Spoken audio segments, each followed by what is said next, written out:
Podtacular, the unofficial Halo Universe podcast presents episode 733, Dono-dabba-do, recorded live on May 7th, 2020.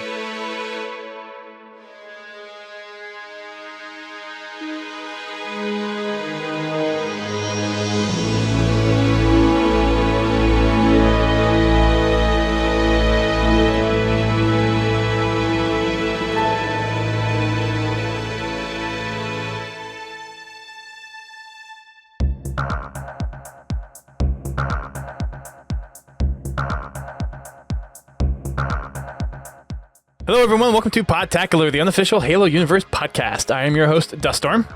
I'm your co-host, Godzilla T. I'm the DJ, also known as BluePDX, or just call me DJ. And okay. I'm UberNick. How's it going? I'm new here. Good to have you, UberNick. Thank you for being the guest on our show for tonight. Thank you for inviting me. It's an honor. Yeah. Oh, yeah. It's been, have you been on one of the shows before? Like at a PAX thing? I don't believe I have, no. Okay, so this is your first time on. Yep, first time. Very nice. Very nice. Well, thank you for... He's been on game night once. Oh, yeah. He was here for game night. Actually. That is right, actually. Our lobby ran into his lobby one night. Oh, that's funny. Yeah, that's true. That is true. That must have been unfortunate. It was. Yeah, I'm sorry. We got spanked. Just get steamrolled. Yeah. Ouch. Well, thank you, UberNick, for coming on. We got a couple of things to talk about. We had the Xbox gameplay stream today. Mm-hmm. We'll talk a little bit about that first, or actually a little bit later. But first, for every new person that we have on the show, we have 2 interview questions that we do for each person. So we're going to go ahead and get those out of the way, and then we'll talk a little bit more about what you do as far as your streaming stuff goes. But first of all, how did you get involved with Halo? How did you start? With Halo, I feel like my story is so boring when it comes to getting involved with Halo. So I was like 15, I guess, and I'd never played Halo. Like PlayStation 2, Nintendo had always been my thing. And then after school every day, as the typical story goes, I would go to my friend's house after school. We'd play games, split screen on his Xbox. I was like, this is the coolest thing ever. I need to get one of these things. So then I got an Xbox, and then I ended up getting Halo 3 one day. I hated Halo 3 the first time I played it. I know, blasphemy, worst thing ever. Wow. The reason I hated it, the reason why was because I was playing on heroic difficulty, and I was like, this is the hardest game ever. I'm so bad at it. I don't like playing it. So I put it down. A few months later, I was like, I need more achievements. So then I picked it back up, worked out I could lower the difficulty, and then from there, I obviously fell in love with it. So that's kind of where or how I got into Halo. I just picked it up one day randomly, and then hated it, and then fell in love with it. Very nice. Well, I'm glad you stuck around and fell in love with it. I'm glad that I gave it a second go. Yes, that's a good thing. And then second thing, a lot of people probably know what you do already within the Halo community, but for those who might not know, what is it that you do as far as what's your interest in Halo, how you keep involved with the community? So my main focus in the community is the content side of things. I make a lot of YouTube videos. I think I have like over 800 Halo-related YouTube videos on my channel, and then I stream on Twitch about 5 days a week. So all about that Halo content, plenty of stuff is put out for me on a monthly basis. Very good. Well, we're happy to have you here. We'll talk a little bit more about what you do stream-wise and that kind of stuff a little bit later. And we have the Xbox gameplay brief to talk about as well. But first, we're going to go ahead and get into our little community wrap-up for the week, starting with our recap of Fraggin' Friday. So how did we do last week, GT? We did really well. We ran out of space. Again? That's a good thing. At least people are playing. Yeah, it is a good thing. We played some firefight until our lobby got too big, and then we moved over into customs and just had a lot of fun. Really impressed with the turnouts. Glad that everybody's enjoying playing Halo 5. And I look forward to doing it again tomorrow night. So be sure to stay tuned to our Discord to get your vote in for what we play. Yep. It's amazing that we still get more and more people every week, it seems like. Mm-hmm. In this drought of little Halo news, which is going to be extended a little bit more, unfortunately. Unfortunately. What do you mean? There was a lot of Halo news today. Tons. Like, we know something's coming in July. That's more than we knew yesterday. That's lots. True. That's twice as much as we knew yesterday. The first game that they announced during the stream today had the word Infinite in it, so Yeah. Right. The first game, I got a nice pad infinite, so I'll take that. That's just like a. I feel like that was maybe on Yeah, purpose. They had to have I just think done that on I think purpose. that's kind of like just twisting the knife. Yeah. I mean, at this point, 2 months really is a drop in the bucket comparatively. 2 more months, nothing. We'll snap our fingers. It'll be like the last several years. Yeah. Yeah. Yeah, it's just wild how what we're in right now. Anyways, yeah. So thank you, DJ, or not DJ, GT. Wow, I'm already confused. We've only just started the podcast. Let's see. So next thing was achieving Halo. So I actually hopped into MCC with Bobby. We got a couple of achievements in Reach, and we got raided by Naded Nice. Oh, cool. on Damn. Sunday. Yeah, we had 230 people get dropped on us as we started. So we got 7 achievements in Reach related stuff. So I think it was like getting Splatter with the forklift, getting a couple of part-time par score achievements, and a couple of other one-off achievements along the way. So yeah, managed to get quite a bit, and thankfully some of Naded's streamers or watchers actually stayed on board with us, which was nice. So thank you for those who stayed on and followed us afterwards. Really appreciate it. And Naded, thank you again for the huge host. That was very unexpected, and definitely appreciate it. Most definitely. On the post side of things that we have for the Podtacular blog, we just have the one machinima for this week, and it is titled The Script. It's kind of a little comedy sort of thing that also doubly acts as a PSA for machinimators out in the Halo sphere of things. So go over and check it out. On the company commendations side of things, we are still working on quite a few of our smart company commendations. Getting really close on the next couple that we have to go. We've still got a little bit of a ways to get there. My browser is hanging up for some reason. I don't know why. Firefox, please respond. Anyways, once that comes up, I'll give the latest update on where we are with that. There we go. Yeah, the interwebs have been unstable lately. I can't imagine why. Earlier I was trying to load a web page, and it took it 5 minutes. Yikes. Rough. And it wasn't just that one web page at that, because I figured, okay, well, their servers are just getting hit. So I decided to just try some other web pages, and yeah, it wasn't any better. That's strange. Yeah. Really strange. So I've got the company commendations up here. We have a little under, actually really close to 300 for shooting an opponent that shot you first. We are right around 300 for getting assassinations, and then we have about 400 more to go for splatters. Come on, Castle Wars. Yeah, Castle Wars. And we got so many people dropping your emotes in the Twitch chat over there, UberNick. couple of my viewers are here hanging out. Yeah. Thanks, everyone, for coming on over. For those following UberNick over here to the podcast, appreciate you taking the time to come over and check the podcast out tonight. Great. Now I'm going to have to figure out what my Twitch login was. You should see the Twitch chat in Mixer as well. And I do, but they can't see me. oh, they should be able to. I mean, they can see me. They just can't see what I would type. Oh, yeah. It's there. Restream's sharing the chat. Oh, is it? Okay, cool. So I Yeah. can just laugh out loud at the majority of these comments. Yeah. And they're just Perfect. spamming my I feel face. Beautiful. so much better right yes, now. Yes. I see that. I can't trust you guys to do one thing. Right? There we go. Hey, there we go. Look at that. Yeah. Thank you, guys. The love is very much appreciated. Speedy snipe. On the Tales from the Foxhole side of things, we didn't have anything new posted over in the Discord, but we do have that for any kind of news stories. If any of our listeners want to kind of post on over there, any fun Halo related things that happened to you during the week, any fun clips or whatever, we do have that over in our Discord. If you want to post them over there, we will read them out on the show. GT, what do we got for playlist updates for this week?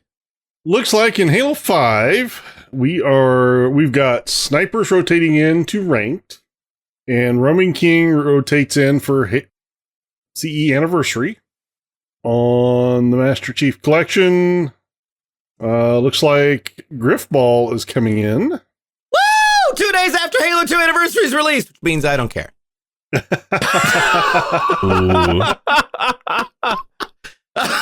Someone's don't get not me wrong. excited. Yay, it's coming back. Not I'm gonna a be little bit. I'm gonna run in kinda? Halo 2 Anniversary, so great. I'll roll in for a game of Griffball or 5, maybe 15. 100. But yeah, no, we're gonna be doing lots of H2A streams. So there you go. It's going to be good. I can't imagine why. Because I get to smack kids with a hammer. What? They often run into it. It's not my fault. There's, They just many run different right at you, huh? They do. You have no it's idea. It's the deer in the headlight look. It's. I don't even. I'm not trying to. It's not like I'm spawn camping them. I'm actually standing like halfway between the spawn line and the half court line. Like, hey, what you doing? I see you over there. How's it going? And they just run right at me, and I have no choice but to just drop the hammer. And they just keep coming back and feeding me kills. My KD is breathtaking because of them. On the flip side, then I play in competitive games, and my KD is complete and total crap because I don't know how to use a gun. Yeah, and then yeah. So there we go. Yep. My deaths almost matches UberNick's total views on his YouTube channel. I don't know if that's a good thing or... That'd be a pretty awful thing. Almost got pretty 15 million views on his YouTube channel. He's almost at 15 million. Hopefully you have at least that many kills. What? I'm assuming most of them are Griffball, right? No, most of my deaths happen often in all Halos everywhere. I'm gonna be honest, I do really well dying in game. There we go. So moving on. Sorry. Yeah. I'm good at that too, DJ. Dying. For Halo Reach, 4v4 Precision Slayer has been put in the map pool. And the Halo Reach Ranked Team Slayer playlist has been retired. Well, sad panda. And we get Halo 2 Anniversary next week. Yeah. Woo! Yeah! Yeah, let's go. Get added to all the playlists. Single out Halo 2 Anniversary on PC. And just go run in the muck. There's a lot of really cool customs I hope to get. They would just expand the frickin' file share limit. Yeah. I would. It's great that they got all these customs out there, but if you can't download them, then why have them?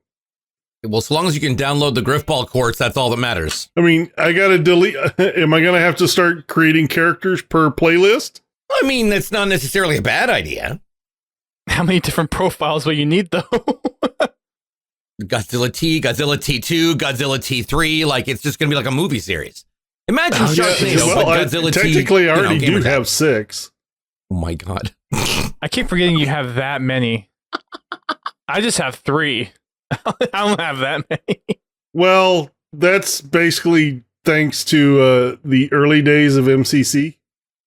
When I would do my recordings for Achieving Halo, when achievements wouldn't pop. That's what you just do in something like After Effects or some other effects program. Just make the achievement pop. Don't. Right. Dust, you have to own After Effects to do that. You know someone who owns After Effects who would do it for you. Yeah, like he's worked on that other particular video project. Let's see. How long would it take me to do that simple effect? Not that long. Is this drama? Sure, Dust. Sure, Dust. If you do it in After Effects before you actually buy After Effects, is it technically then a pre-effect?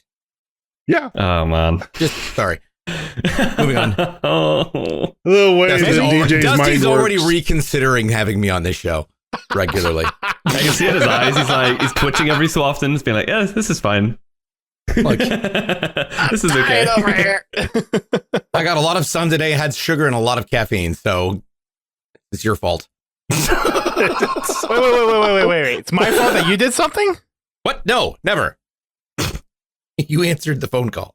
Damn it. You picked up. I knew it was a trap. It's a trap. It's a trap. Wrong show. Let's see. There's no new fighting updates.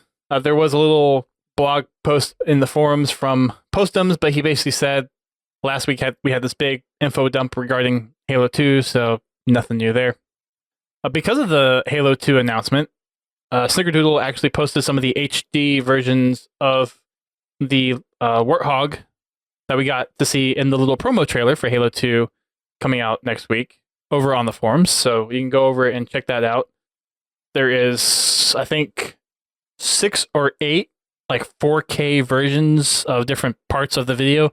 And then there's, I think, maybe 10 or so like phone versions. So like they're the vertical type wallpapers if you want those. So go on over to the forums, check them out. There's a couple of Twitter posts out there that link to them as well if you want those for your phone. Look pretty good too. Mm-hmm. I was just scrolling through them. Those look really good. Yeah.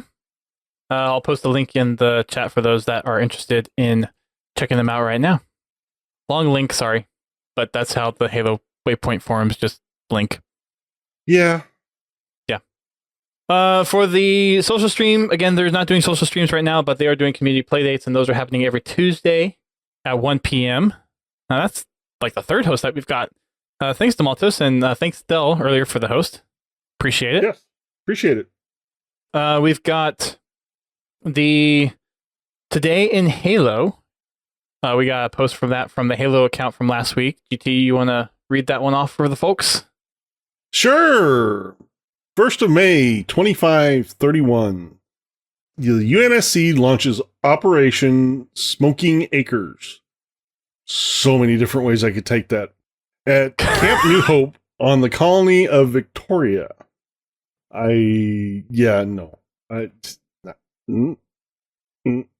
Just Anyway. leave it where it lay. Yeah, just leave it where it lay. Right where it lays. Yep. We've got a all-in challenge from Satya Nadella. This is actually a pretty cool opportunity. So for those who want to possibly win a walk-on role to the Halo TV series in Budapest, then there's an opportunity for you. Basically, if you go to aka.ms/Halo All-In Challenge, you have the opportunity to basically buy entries into this, not contest, but it's kind of like a dual purpose. It's for kind of a fundraiser type thing, but you also get to have an entry per how much ever you put in. So each entry is basically $1 until you get to $50, in which case you basically get 2 entries for every $1, and you can get up to 200 entries. So $100 donation will get you 200 entries into possibly getting a walk-on role for the TV show, which is pretty cool. That'll be amazing. So, officially, DJBluePDX is selling his kidneys to raise money to get a walk-on. Oh, come on. You got enough embers over there, right? I hope so. I'm actually like extremely lucky when it comes to raffle type things. I've entered a few of them in my life, and I always seem to win them for some reason. So maybe this is my calling. This is my chance.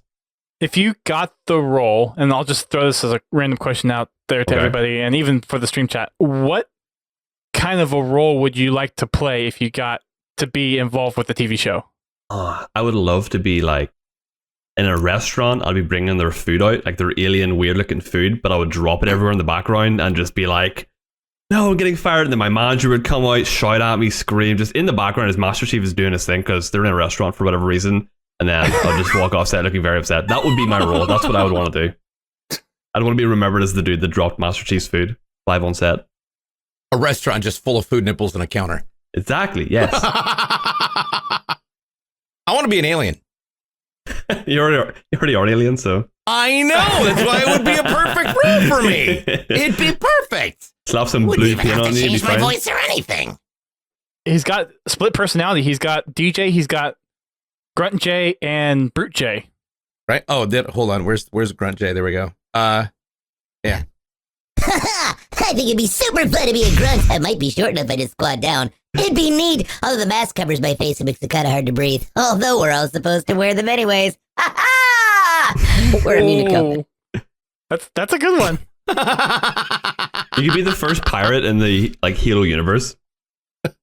Oh my God. Can you imagine? What are you doing, Master Chief? I swear, you're coming up here drinking on my sails and grabbing all the rum. That's the Master Chief's- crossover I need. I want to see that. I kind of want to see that I now. would love The that. Halo Sea of Thieves. Master just grabs his pirate hat off and walks off with it. Oh my god! And then he just pulls the face mask off, and it's been an elite the whole time. Yep. There you go. There is all this the salvagers that you hear from the Halo novels. So Oh, we're getting Yeah. deep into the lore. oh yeah, we try to. I mean, I'm still behind a few books, which the community will rack me I for stay every on single like time. the Yeah. real like light outskirts of the lore. Like I'm one of those people that wants to get really into it, but it's almost Okay, like there's too much to even begin, if that makes sense. Like I don't even know where to dive in, if that makes sense. Okay, can I be honest? Because I've done this. I had to do this when I was in the hospital. So read them in the order they were published.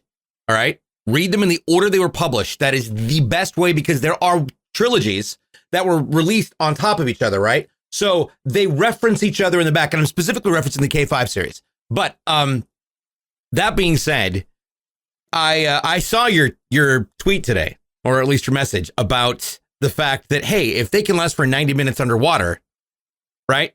Yep. Yeah, you start reading the books, and we're going to have a real serious conversation about your assessment of what needs to actually be part of player traits and not player traits. Because it's going to change your whole opinion on, oh, well, that whole, I don't think brain should be here and here and here. You're going to realize, oh, yeah, it's all over the books.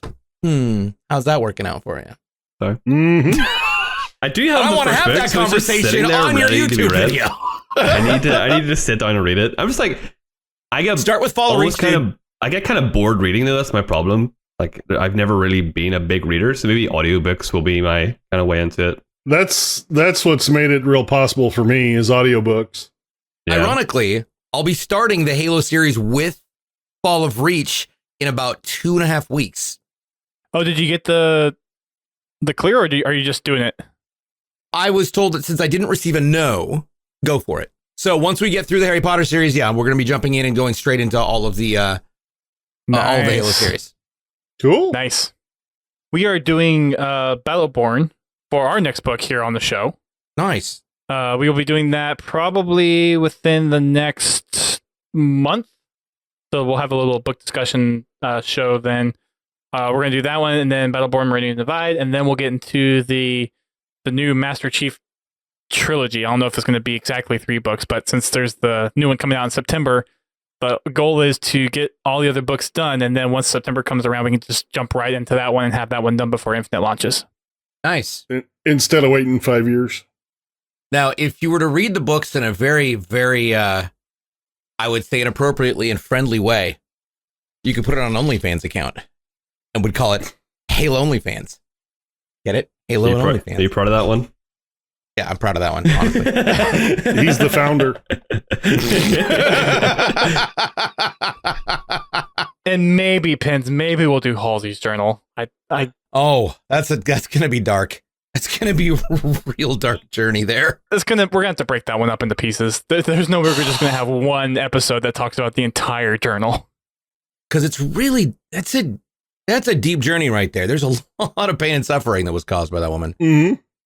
Read it attractively, says Arma. You get C Yes, there Fox we over go. here to read the whole thing for us. Although Right. she's already doing it for Installation 00, so just go watch those videos instead. Yeah, there you go. Back to the topic that we were talking about. I think for me, I'd probably, like, if I got a position, probably want to be a tech or an engineer of some kind. I can totally see that. Yeah, kind of. Yeah, pretty much. Like like a suit tech for the actual Mueller armor. Yeah, like one of the sciencey dudes that are kind of, Well, I say that Either because that or you're really tall. or ship engineer. That'd be good cool. too. That'd be badass. Yeah. Either one of those, because you're really tall, so you'd be able to reach the top of the Spartan armor. I think that's a legitimate, like, that would actually be, I could totally see that. There you go. That would work for me. DJ, did you answer yet? I did. I want to be an alien. That's right. Yeah, you want to be alien. That's right. GT. Honestly, I really wouldn't know. I've never actually ever thought about it. Warhog mechanic, tank mechanic, vehicle mechanic. Well, I mean, Weapons expert, something like that. it would be. I'd probably be the guy tripping over a box like UberNick. we can make each other fall over. That's our role together. The Yeah. dual role. I'd be the guy that walks by and knocks everything off the table. You'd be the guy that they'd put the Wilhelm scream in for. Thanks. Yeah, if they do, I swear to God. You know it's going to be in there. You know it's going to be in there. Yeah, probably. It's going to be in there. First person to find it should get some sort of little token of appreciation or something. A couple of people did actually respond in the chat too. Demalto said a Marine. Arma said probably a background tech. I didn't see anyone else post anything in there. So yeah, there's plenty of different positions that you could have in a TV show depending on what they ended up doing with it. Mm-hmm. So yeah. Yes, we do read the chat. Or at least we try to. You're all screwed, so you better behave. Or else I'd just be a civilian live streamer talking about, hey, Halo. You're just a live streamer, but in the Halo universe. In the Halo universe. You'd We're be playing a on different video game. You'd be on basically Waypoint broadcasting. Competitive Pong. Competitive Pong, huh? Okay. And then we've got Spartan D'Antonio said he wants to be a lazy Marine that ends up in the front lines with Chief, trying to survive. He's like, oh no, why am I here? I'm Shaq Morali. Oh my God, Eric, that would be great. Like a human version of one of like the grunts at the end of Halo. Yeah. Has one of these awesome backstories, but it's kind of like one of the cowardly characters in the story. I just want to voice one of the grunts, period. I don't care. Show, game, something. I think it'd be fun to just sit and riff in a room with a microphone and just go nuts. You should. They need to get you on there for that. It just needs to happen. Yeah, right? Let's start that. Come on, 343, you're listening, right? Right? Maybe. I don't know. Possibly. Let's see. We also have the Xbox 2020 article, which kind of lays out the plans that Xbox has for talking about Xbox Series X going forward. Today, obviously, was the Xbox Series X gameplay reveal, and it featured a lot of the third-party developers, and it also laid out the groundwork that in July we'll be seeing from the first-party developers for the Xbox Series X, which is when we'll see our so-desired infinite news. Sigh. Yeah. Long sigh. Yeah. So let's talk about that stream a little bit, because there's a couple of things to pull from it, not Halo specific, but console specific stuff. Yeah. Being able to see the gameplay, granted, stream compression, you only get so much fidelity out of what you're watching, but you still could tell that there was quite a bit of stuff that you saw with some of the changing of daytime, nighttime, and weather type stuff in some of the other games. Being able to see how the graphics has just gotten just another step increase from current generation to next generation. I read that Dirt 5 is going to have a 120 FPS mode on the Series X, which is really cool. Time. They actually said that at the end of the stream. Mm-hmm. That it'll be an optional setting. And I think I read that the minimum frame rate for all games on the Series X will be 60 FPS, which I feel like should have been done, a generation ago. But having the standard set at 60 is great. I feel like that is long overdue. Is that one of the things for you that you think is frame rate more important over graphics, or graphics more important over frame rate for you? I'm in the boat where I think frame rate is definitely more important. It's kind of like the analogy, good audio can save a bad video, but bad audio can't save a good video, if that makes sense. It's kind of like if you have really terrible frame rate but a really pretty game, it's just awful. But if you have a nice solid frame rate with an average looking game, you'll still enjoy it. You know what I mean? You can kind of get past the graphics as long as it's easily and fun to play and smooth. So I'm going to say this about that, because I transitioned from being an Xbox gamer and streamer to being now primarily a PC gamer. And so the comparative is, and I've been going back and playing a lot of some of my favorite 360 games and Xbox One games now on the PC, and being able to play them at whatever frame rate they were available at on the X, which was up to 60 FPS or slightly higher, compared to 144 plus on my monitor now on PC. There is a significant difference in smoothness and immersive feel that you get when you get in there. The upside to having these specific metrics that they have with regards to the hardware in the X is the fact that they know what they have to work with, and they can optimize everything so that you've got maximum graphic quality and the highest FPS you can, and it's consistent across the board because it's all the same console. Mm-hmm. Versus everybody's got a different PC, everybody's got a different processor. I have an i9-9900K and an RTX 2070. The way my games will look completely differently than somebody who has even a slightly different modified rig, and it's going to change how that comes out. And I think that's the one upside of the X is that it's going to even everything out, but give you that PC level feel of execution so long as we can get FPS pushed up to 120 or more. Yeah, with me, the only consideration I have with the graphics is that they're clean. Yes. That Agreed. I can distinguish. But yeah, frame rate is definitely at least when it comes to first person shooters, frame rate is the king. Same with driving games or anything with fast motion. Yeah. But yeah, it's like me. I never thought I would be a PC gamer, and I've picked up a few games on PC, and I do prefer to play them on the PC, and I do have an Xbox X. But some of the games, they just, they're still limited to 30 FPS, some of the games I play. And it's a noticeable difference. When I go back to console, the game feels even slower. Yes. Well, you don't have an adjustable FOV, which is another thing. Some people really like to play in a very narrow window, and there's nothing wrong with that. It's just everybody's difference and preference, the way you think about games, the way you operate within a game, the way you function within a game. Those mechanics just change based on personal preference. I like a wide FOV. I like to push that thing to 120 if possible. But that unfortunately is not an option at this point with X1X.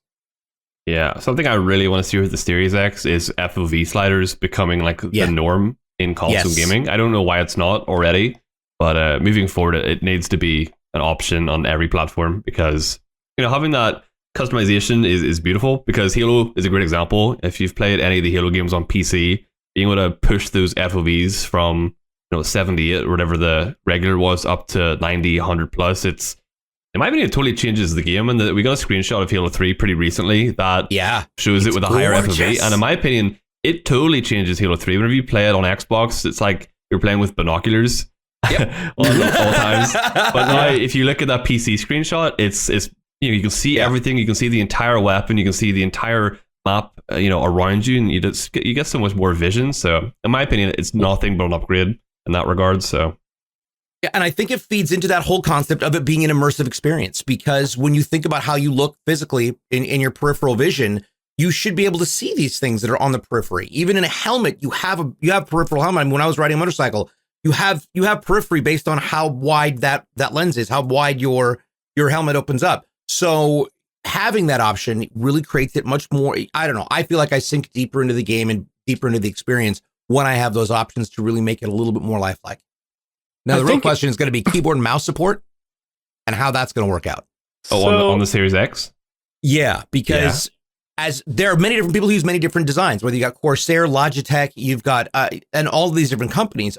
If it's a standardized across the board versus having the unique control software for each of those manufacturers, and whether or not you're going to be able to have independent input and whether you're going to be able to change your key bindings, similarly to how you program your Elite controllers or your controllers now. That's a good point. If they've got that feature with that Series X, that is going to definitely be a game changer when it comes to console, because that puts the PC gamers back on the playing field. How much do we think that console and PC gaming, though, is kind of converging? Because I feel that with all the stuff that Xbox has been doing, like especially with the Play Anywhere and now the Game Pass stuff, it doesn't necessarily make sense anymore to have those interfaces that different. Like if you have mouse and keyboard support on PC, just keep it for the Xbox, and if you have controller support on the Xbox, just keep it for a PC and just let that be in there and be maintained by the game, so you're not dealing with two separate interface code for different distributions of the game. True. And same for FOV sliders. I mean, I think we're just getting to a point where if people want to just kind of go in with default settings, let them go in with default settings. Yeah. But if they want to change it, let them get in there and tinker with some of the game stuff and go from there. I mean, the Xbox is a glorified Windows 10 OS. Yep. With a pretty skin on it. That's it's basically a custom Windows 10 install. Yeah. Can I interrupt just for 1 second? Yes. Yeah. One of my viewers in the chat has just sent me a donation of £100 just because he wants to see me dab on this stream. Oh God. So Go ahead. I literally hate all of them. Even when you're not on your own stream, they get to you. You saw it here first, the UberNick dab. I was like, Oh how my did I interrupt gosh. this conversation to stop this?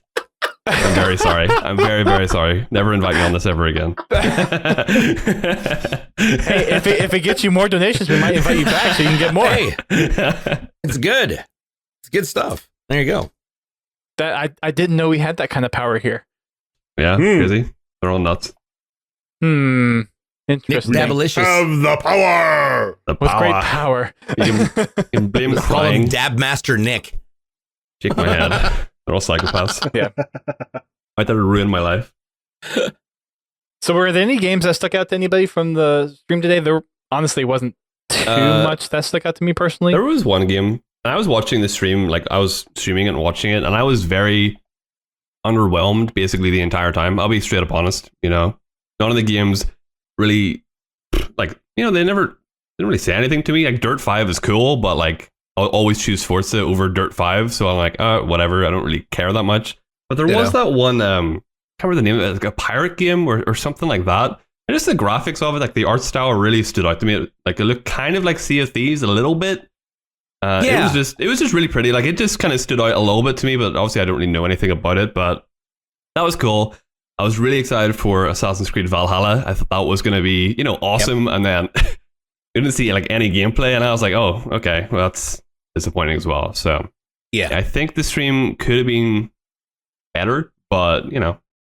Well, yeah, it'd have been better if they'd actually showed some gameplay.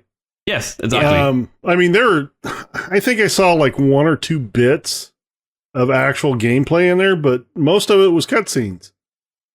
Which I mean, great, and they look beautiful.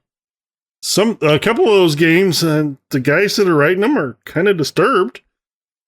Oh, the horror games are. It seemed like the horror whole games first looked cool. half I'm not gonna lie. Was horror game, yes. Yeah, it seemed like exactly. the whole first half was horror games. I was like, what is Phil Spencer like? Is he okay? Like, he's pushing all these terrifying games? Like, what's going on? Hey, there's nothing wrong with horror games. There's Some nothing people wrong like with to horror be games, but scared. that's all you're going to show. Like, Xbox is now the horror console. If you want to be scared, get an Xbox. That's the vibe I was getting from the first, like, you know, 2/3 of that stream, and then a racing game out of nowhere, and I was like, I'm expecting something to jump out of a car and terrify me. Yeah. Right.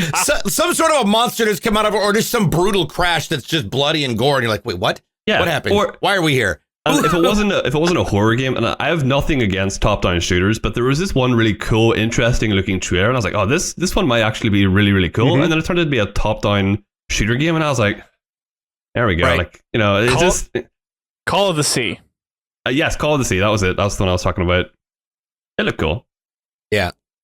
Yeah, the only game in there that I had any interest in was probably Dirt 5.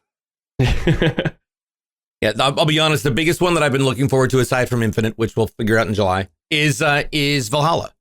Yeah. But, and I'm going to say this honestly, and I know that I'm going to get a lot of flack for this, probably on social media, if not in the chat already, is I've had a real hard time getting into the games. There's a lot since Unity, and it's been a problem for them because they're stepping away from that. They're trying to reinvent themselves, which is great. I think that's great. I love the consistency with the origin into history and historical relevance. When you've got Odyssey, you've got Origins. Those were great in theory. They didn't draw me in like you saw in Ezio Collection. And I'm hoping that with Valhalla, we see a character defined moment where it really draws the player in to a character that we can engage with, that we can fall in love with, that we can share that adventure and that sacrifice and that suffering with in a way that puts us directly back into the story again, instead of what they've been doing. And I'm hoping that that's what we see is a return to those styles of storytelling so that we can get something extraordinary out of a piece of legend and Viking mythology that is breathtaking. And I personally am super excited just because it's the Vikings and I know so much about the historical, like just all those historical elements, but I want to be drawn in a way that I feel like I am adapting myself into this character's life. So hopefully we see that coming through with it. Similar to what we are hoping for Infinite. Yep. The game we did not see today. No, the game we will see in July. Yes. In July. And then let the roundtables begin. Yes. July will be a very interesting month. I think I'm guessing July is going to be kicking off a huge promotion cycle for Infinite. Yeah. I would imagine so. That's going to be a crazy 5 months. 6 months, however. I keep thinking about how weird it's going to be. You know, we've waited so many years now for like anything Halo, and then in 2 months' time, it's like it's there. Like the wait is over. You know what I mean? Yeah. It's like Outpost Discovery. All of a sudden, oh my God, it's here. February to what? May was the first one? What? Outpost. It was announced in February. Oh, yeah, but we were working on it long before then. Right. Well, yeah. But yeah, no, our first one was right after E3. And it went really quickly. Yeah, that's going to be crazy because they said that they were going to do flighting. So that means like announcement in July and does flighting happen that week? Well, and my question is, I'm really wondering what kind of, because the alpha ring flighting probably won't be streamable. That's going to be closed out. But once they get general flighting in, I'm wondering how much they're going to allow it to be streamed so that there's not giving away too much of the story and keeping that. Because what I don't want that key elements of the storyline and key elements of the adventure to be given away. I want there to be mystery and there to be us to be left with cliffhangers going, wait, what happens next? Right. I can't wait to play the whole game. This is wild, but also getting to experience and test out and make sure that we're doing as much as we can as a community and helping them deliver the full breadth product that they have been dreaming of for so long. Mm-hmm. For 5 and Reach, the betas didn't have campaign in them, did they? No, they were just strictly multiplayer. Just multiplayer. Yep, sadly enough. So it might just be multiplayer flighting that we get. I would imagine that's probably what they would put out for the flighting. Yeah, I can't imagine they'd test the campaign because they don't want to give like anything away. That's my biggest concern is that if they do put any pieces of campaign in, I want it, but I trust them. They know what they're doing. So yeah. Well, and the primary stuff for the beta that they've traditionally done with Halo is to test the infrastructure, test the netcode, make sure that an MCC launch isn't going to happen again. Right. Please. Which means they should hopefully we'll see Griffball included. Hopefully we see Griffball included. I don't think they would piss off the Griffball community. I think they kind of know better. Everybody in chat's like, what the hell is Griffball? What's this ball of Griff you speak of? What is the Griff? Where is Griff? He's an orange guy who looks like my chapstick and he carries a ball. Griffball or AGLA specifically is technically the longest running competitive Halo organization, even past MLG. Yep. It has exceeded the length of time MLG has ran consecutively, and it's still going. In fact, right now, I guess we could touch on that momentarily. Yeah. So earlier this week, a shoutcasted the AGLA Championship Series for the first draft league for PlayGriffball.com. When Griffball Hub closed their doors a couple years ago, 2 of the members of the leadership team there opened up PlayGriffball.com. Both Rageborn Nerd and Sonic Nachos pulled it together, created the site, built out, and dragged the remainder of the community over there, and they have consistently continued to go. And now there's both Xbox leagues and PC leagues. I've actually been competing in the PC leagues as well as shoutcasting for them once again. And we saw the championships for the second Reach PC season. And right now they have got signups for the next Reach season on Xbox over at playgriffball.com. If you want to know more, simply head over to their website, or you can follow them directly on Twitter for more information at playgriffball. And if you want to learn more about Griffball, they have a couple articles actually over there about like what Griffball is and how it got started. So if you're interested in even learning about, like, if this is the first time you've really heard about Griffball, definitely go over and check it out. I think they kind of borrowed some of the posts that was on Griffball Hub about like what is Griffball and what is AGLA and that kind of stuff. So I think all of the stuff that you'd ever want to know about Griffball is over there. I think they still have the tutorial video that I made for H5. Nice. So you're gonna make one for Infinite whenever it comes out with Griffball? I have no official information about any current or future projects with 343 Industries or the Halo franchise. You haven't practiced that enough times, have you? Oh, geez. Anything else we want to talk about Xbox 2020 before we kind of move on to some of the other community stuff? Well, it's happening every month? Every week? Every month. Every month. It's happening once a month, yeah. But what's happening for June? Because I haven't heard anything about June. The article they posted on Tuesday didn't mention anything about June events. Right. So are they doing it monthly? I would imagine the June is going to cover what E3 was going to, since E3 normally happens in June. That would be my best guess, is that the E3 release and the E3 information and those presentations that have been crafted and been in the works for months now are going to finally be probably, I would assume that's what I would estimate is they're going to be released for the June show, since that's what would have normally been where we would see it all, is at E3. Yeah, it'll probably be like hardware, price point, and all that kind of stuff. Mm-hmm. Yeah. The Elite 3, 4, and 5, and and then there's the whole.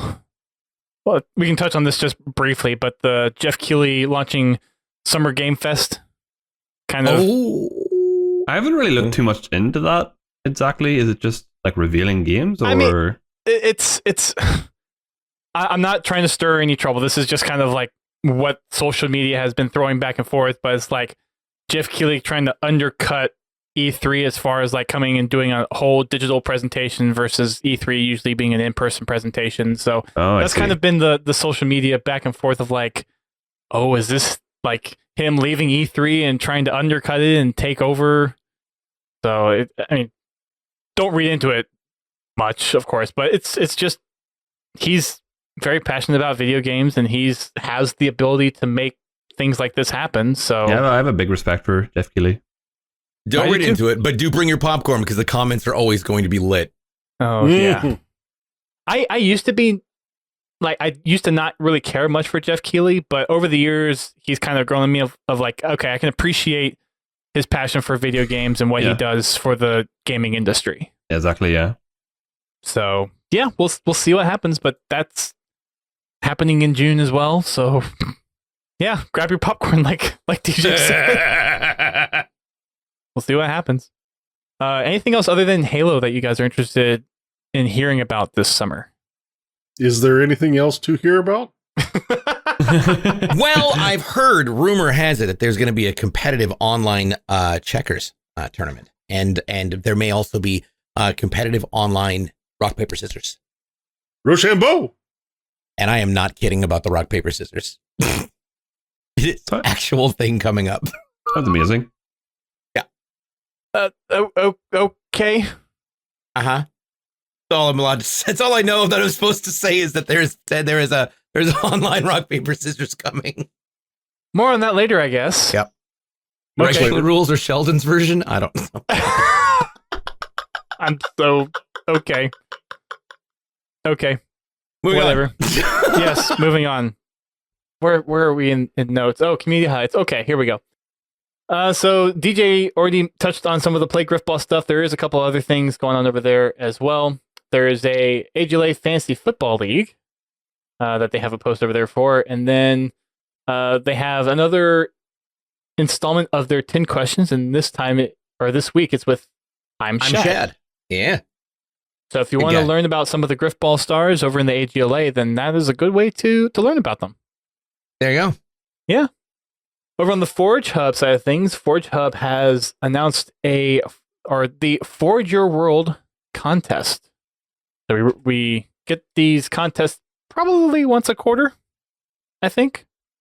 So this is kind of taking real world archaeology or real world pictures, like taking a real world pictures and then turning that picture into a piece of Forge artwork. Did I tell you what? They did a killer job of the St. Louis art. That was the Really? example that they used. Nice. Yeah, I'll put this in. I the thought it was a photo at a moment for a moment. I didn't hear about that. Sounds awesome. Yeah, See. this is the first time, or they've done aesthetic contests before, but this is the first time where it's like, okay, take a real world picture Wow. and create a Forge equivalent of it. That's incredible. Yeah. Yeah. If you were to like quickly just look at that, like really quickly, just like kind of scroll over it, you would not tell the difference. Mm-hmm. No, Yeah. you have to like stop and actually think for a second. It's like, oh, that's Forge. That is awesome. Yeah. Wow. That just kind of shows how impressive. powerful Forge has gotten in Halo. It makes me think of just how, if that's what is achievable in Halo 5-year-old game, then like what level is Infinite going to take it to? Because if you look at it, you'll see the textures are a little bit flat here and there, and it isn't like as detailed as you would like. But Infinite allows you to really take those textures to like a developer level. Then maps are gonna be insane that people are gonna be able to make. So I'm very excited about Forge. I'm excited because hopefully someone is able to make a giant full-sized Walmart inside of Forge, and then you're going to be able to slide underneath racks of clothes and pull them down on other players. Can you imagine throwing a moo onto somebody else's face and then shooting them? God, that would be great. I am so excited for this game. It's going to be amazing. Oh, Sorry. What? The way your I'm not mind works wrong. is astounding sometimes. Just riding around on giraffes. I think baffling is the correct way to state that. Are you telling me, chat, that nobody else watching this show right now thought of, hey, what happens if we were to get into some sort of a fight, just Spartan v Spartan in the middle of a Walmart? Okay, I mean, maybe that was the you only make- way. cannot you make say a good that point. I've never had that cross my mind. To be fair, now that you've mentioned it, I do want to try that now. I Right? never thought of it before, but the idea of like two Spartans running down like the hallways Sporting of goods the aisles Walmart. throwing fishing poles at each other. Yeah, exactly. Can you- tossing Or weight sets. chainsaws and lawnmowers at each other just by the handle. Ah! It's like one of those Hollywood scenes where it's like someone just like cuts someone in line and then it escalates to this all-out war in a Walmart. Two super soldiers just charging through a Walmart to get like at each other, Right? And then destroying everything. They have like NMPD come in and like trying to tell the Spartans to stop, and they get like slammed by a shelf or something. Like Spartan grunts are charged security. outside of like through a window. Grunts are the security, and they can put a PvE element into this PvP map, and it would be great. You've got grunt security officers running around while you're trying to take each other out, and you've got to deal with the grunt securities until the management come down. Clearly, that's just an elite or a brute. Meridian Forest has a good point. Where's the SFM of this? Yes, it needs to happen. I want a source filmmaker of two Spartans fighting in a Walmart with like, Hashtag- two little grunts as police officers being like, "Stop that!" Trademarked. You heard it here first, people. And the manager is a Kigyar. Yep.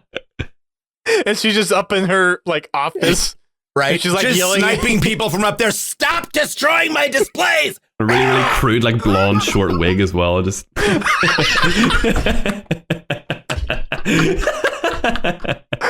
Oh my gosh. I really want this to happen now. So Some talented You've SFM out there, woken the please. Karen.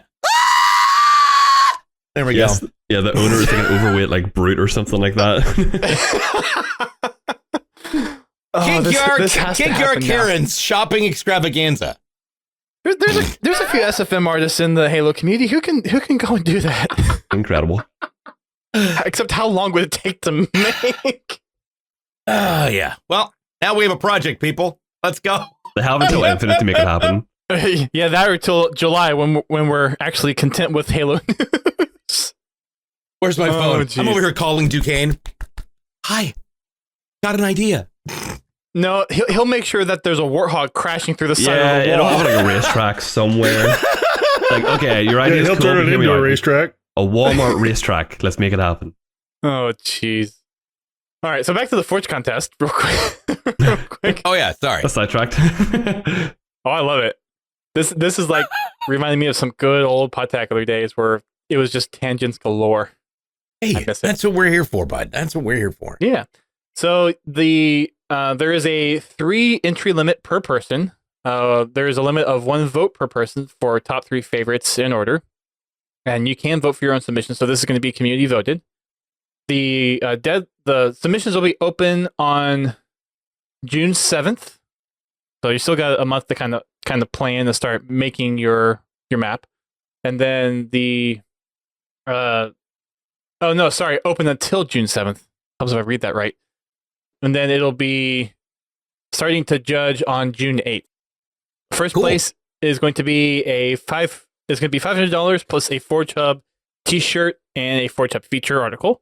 Second place is $350 with the Forge Hub t-shirt and the Forge Hub feature. And then third place is $150 with the t-shirt and the feature. Well, best of luck. I can't forge my way out of a wet paper bag, so I will definitely not be entering, but I will celebrate those people who do. Forge is like my weakest part of Halo. I think I'm pretty solid at everything, but Forge is like a totally different game to me. Like I jump into Halo 5 Forge. No idea what's going on. I was okay in 4, sort of, but man, 5 got so complex and so detailed. Now, granted, the level of complexity is extraordinary, and the things that they can do in 5 are wonderful, especially when forging in PC. But I'm not smart enough to figure it out, or I just don't have the time to figure it out. One or the other. Do you think it's better for it to be like Halo 5 and have like loads of details, but be harder to kind of get into, or do you think it's better for it to be simpler so more people can gain access to it? I think there needs to be, and I know this is a huge ask, and I know that by saying this is a massive ask, which is absurd, but I love the complexity. The complexity never needs to be toned down. But I think that it would be interesting if they could make, for say the console version, have a legacy Forge mode where the old school controller usage, where you just put all the all the auto sticking, leveling, lining up, and all that jazz just happens on its own, and there is something for the layperson who is not a Forge level engineer. And I say engineer because really these Forge designers are basically engineers when it comes to how they're creating these exquisite and extraordinarily in-depth maps with spawns and weapons and plants and peak holes and just so many different elements of layered and level design that it's way beyond things that normal people are qualified for. So yeah, if you want to make a racetrack, we can go down simple and make a racetrack. There you go. It allows people who are not necessarily adept at the detail-oriented version to do something simple. I think like a simple and an advanced mode. Yeah. I think that'd be perfect, yeah. I think the way that Forge was kind of in Halo 3 and Halo 4, like have a low floor to entry, but make that learning curve like complex enough to where if you really want to get into some of the crazy stuff that people can do, it's okay to have that learning curve in there, but make the floor a little lower for people to actually get into Forge. Yeah.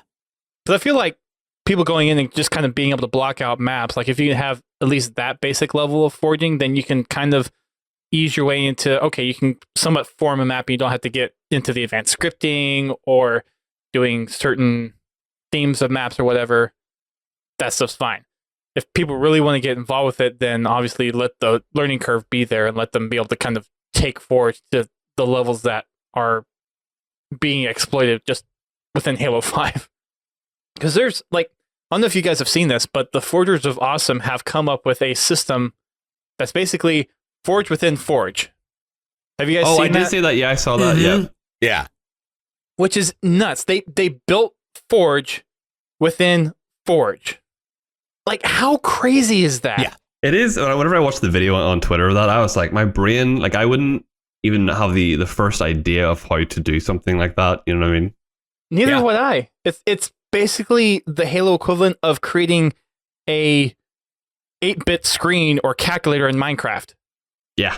Insane. Like a working calculator. I think that's one of the things I love about watching the Forgers and you seeing what they do, because I watch and I'm just mystified at the level of detail and the thought process that goes into it, because they're thinking on so many different layers and elements, steps ahead of themselves. When you watch Duquesne sit there and do things like that, it's just, I realize, wow, I am an idiot. It's awesome. Have you ever seen Wyvern Zoo? Oh yeah, Wyvern's incredible. Yeah, insane what they're able to pull off. Yeah. Well, you know what really impressed me is, don't get me wrong, Halo 5 Forge is absolutely awesome. But I mean, even in Forge's infancy, like what Pete the Duck was doing with some of his custom game types. Yeah. Oh, there's a name He I haven't heard in a literally while. made rock, paper, scissors for Halo. Yes. Was it Reach Forge? Was it Reach or Yeah. for Reach Forge, and it was random. I mean, it wasn't scripted. Wow. Yep. You literally could play rock, paper, scissors, and he did it with spawn points and teleporters. Seeing. So Yeah, I'm that's going to wild. interrupt the podcast real quick. Bobby pointed me to this, and it's in our Discord. Benoski, who is one of the actual artists that we follow pretty closely here on the show, and he shared stuff with us before. He said he is serious about making that SFM. What do you mean? He is very talented, so the he would whole do. Walmart. He would do a fight damn scene. good job. Yes! Oh my God, I'm so excited. But I want in on it. He's serious about it. Let's team up, dude. Let's definitely team up. I'm down. Wow. I'm down. I'll help. That'd be so funny. Halo Reach chess. Oh my God, I forgot about that. So yeah, Archangel or Benoski, I don't know which one you prefer by going by. Apparently he's listening or he heard. Yay! We'll get in touch with you Yes. about Yeah. making. I absolutely love his work, so Yeah. he'd be perfect at that. He puts There we out go. something almost every week. Archangel. Yeah, it's crazy. Oh yeah. What's up? I'm so excited. This will be great. Those will be great. All right, I'll call you. Oh, jeez, that's oh man, when we're gonna see that's gonna go in our intro reel forever. It's just gonna Right. stay there. Oh, We'll make paths that you can hide and like you have to crouch and crawl through underneath clothing, and you just can't see them because they're underneath clothing racks. Right? Dude, it'll be awesome. So let's see. You could voice DJ could voice the grunt. UberNick, you could probably have the deep enough voice. You could probably voice the brute manager, Right? Stop or that. something like Section that. is closed. There's nobody here. That's pretty good too. Wow, is this actually gonna happen? Oh my Holy God. crap! Take your final purchases to the counter, please. I'm starting to lose my mind over here. We need to get gosh, Sorry. and it's just UberNick on the show right now. We're gonna have Nated wants to be on the show at some point too. So Yep. Oh, cool. That's gonna be a long episode. yeah, Pins. My head's starting to hurt. What? It could be fun. We'll just Dust voice is all sorts of broken, yes. characters. It's gonna be a whole ton of fun. I'm just like, I'm trying to We hold can on to make our- something over here. So here's a secondary thought. If we really wanted to bring back the concept, like some of the old school machinima in like a red versus blue style, we could actually run like Superstore, the comedy show, except for we could actually cast it and do it inside of the Walmart. Dude. Oh my God! I just came up with the dumbest idea ever, and I love it. This is great. I mean, Arch, I don't have like much to pay you with, but I will pay you something if you do this. I will pay you Can we something go? of a commission to do this. Oh my God! I'll chip in as well. Holy God, this will be hilarious. We could make our own machinima on there, and oh God, yep. All right, there's going to be a dono bar on the stream starting next week. That's just going to be donating to this new We'll call it SFM Halo Mart. machinima idea. We'll just call it Halo Mart. There you go. And you could have like wheels and headlight fluid on the shelves, Oh yeah, batteries for warthogs, cones, griff balls, right? hammers, swords. Excuse me, human, were you looking for the stereo upgrade for your Warthog? We have bigger speakers and everything. There. Oh my! I'm gonna lose it. Oh my gosh! I'm. Wow. Okay. Sorry, Well, thanks, UberNick, for being on the show. We're gonna cut. I'm so sorry. Yeah, No. my bad. It's Yeah, good. We might need to take a break just so Dust can get unbroken. Yeah. I'm just- okay. I'm just here for the commentary. Anyways, where Here were for a we? lot more than that. So yeah. Archangel, we will we'll be in touch. paying PAX beers. There we go. PAX is even happening.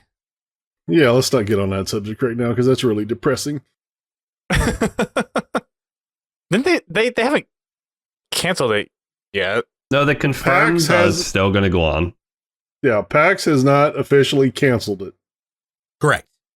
But if nobody Nope. shows up, then I don't know that they'll have it. Yep. I'm still waiting to hear, for example, so far we've got, I know that like PAX Australia is scheduled, but the conversation is now all over the board with it. So Mm-hmm. PAX Australia, that's the one in. it happens in Melbourne every year, every fall. So In the I fall. usually go from Okay. PAX from PAX West on, and then fly out a week later to down to Oz. Oh, so U.S. fall, not Australian fall. Huh? Yeah, U.S. fall, not Australian Okay. fall. It's the Okay. spring in Australia there Gotcha. at that point, Yeah, and they traded wildfires for coronavirus. right? They Hey, listen. Yeah, they've been they're having off to a tough- really tough 2020. Yeah. Yep. Rough But year. the upside is, I don't know if we're planning on talking about it. The upside is the resurgence of Halo Australia is coming back. Oh, that's good. Yeah. So they've been doing tournaments and the involvement is consistent. It's coming back. And I'm really excited to see the return of the Oceanic players. The two Australians that I'm aware of. Well, I don't know if this one is Holmbaum Australian. He's not Australian. No, he's Swedish. No, he moved to Australia for a while, though. Okay, so he was in Australia, and then Yeah. Mint Blitz. Those are the only two like Australian Halo personalities I kind of know. Well, the winner, it's exclusive of the second place winner for. I'm sorry, no, he was the winner. Was that the first or second place for the Halo Reach speedrunning tournament that happened at DreamHack in Anaheim? Oh, that's right.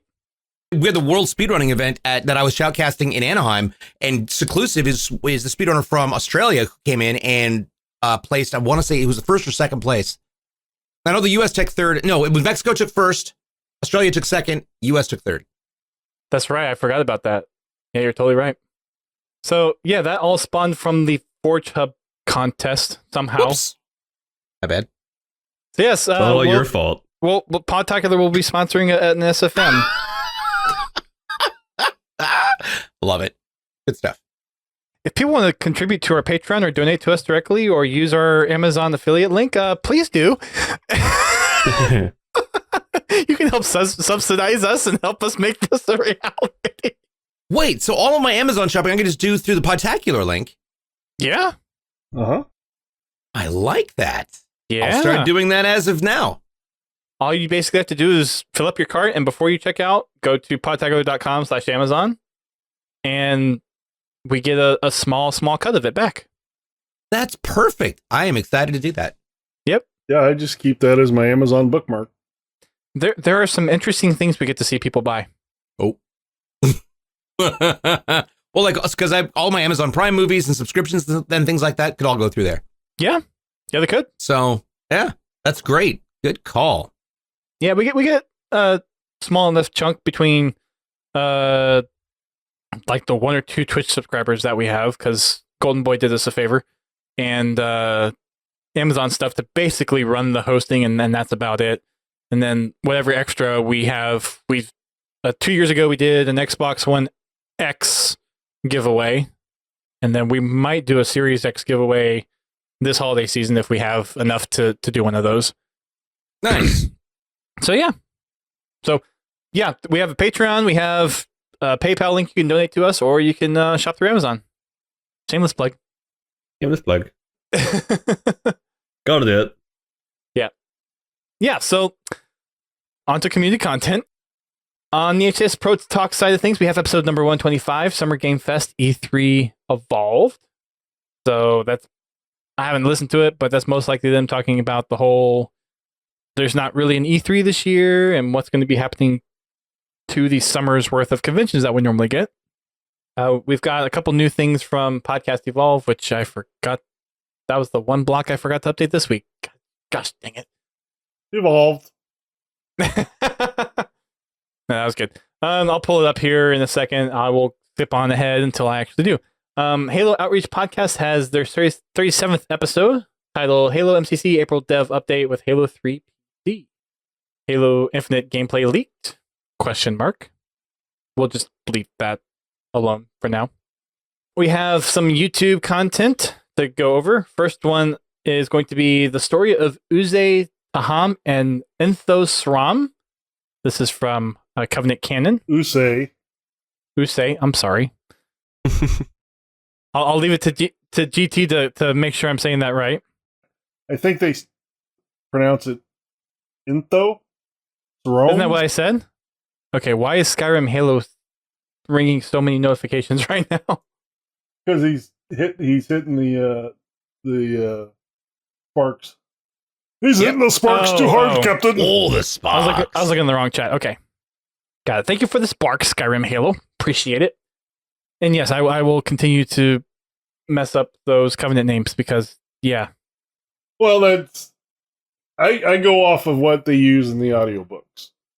And sometimes it varies from audiobook to audiobook when you have the same character and have a different person reading the book.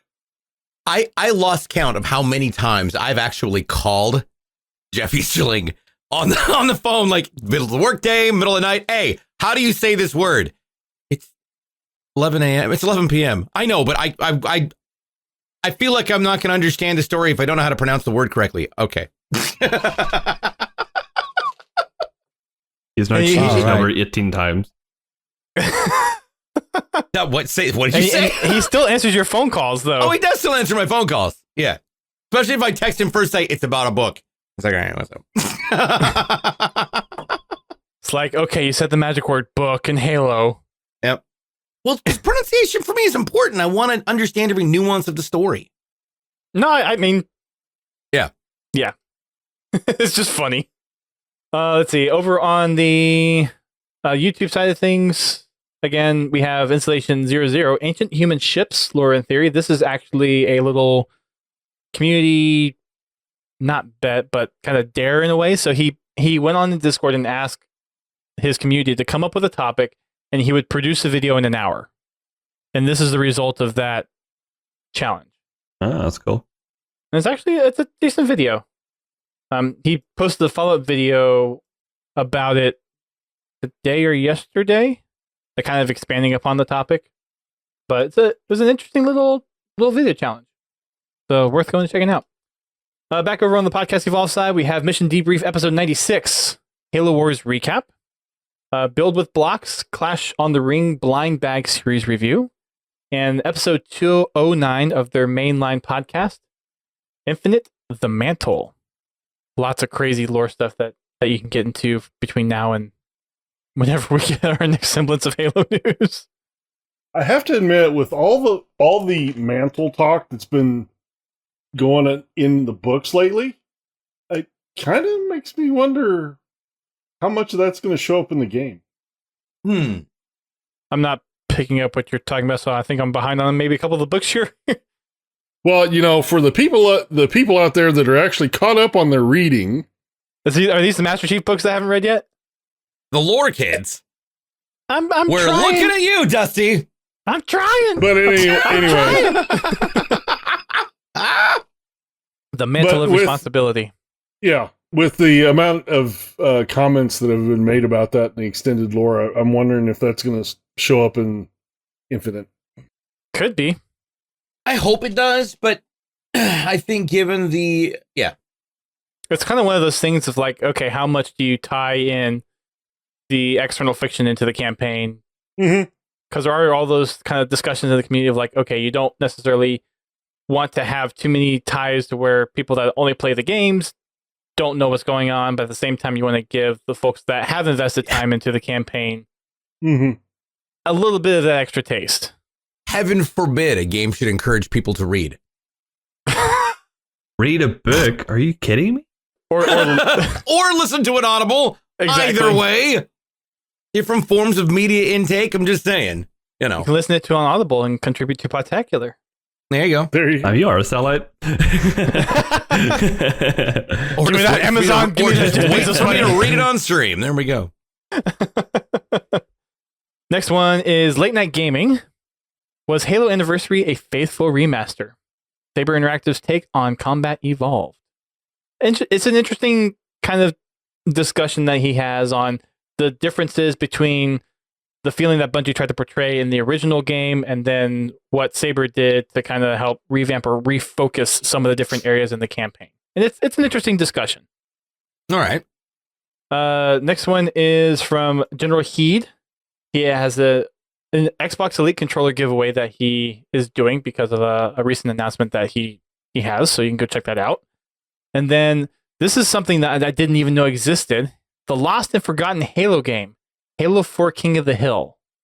It is a mobile game that is very similar to Ingress, Pokemon Go, and Wizards United.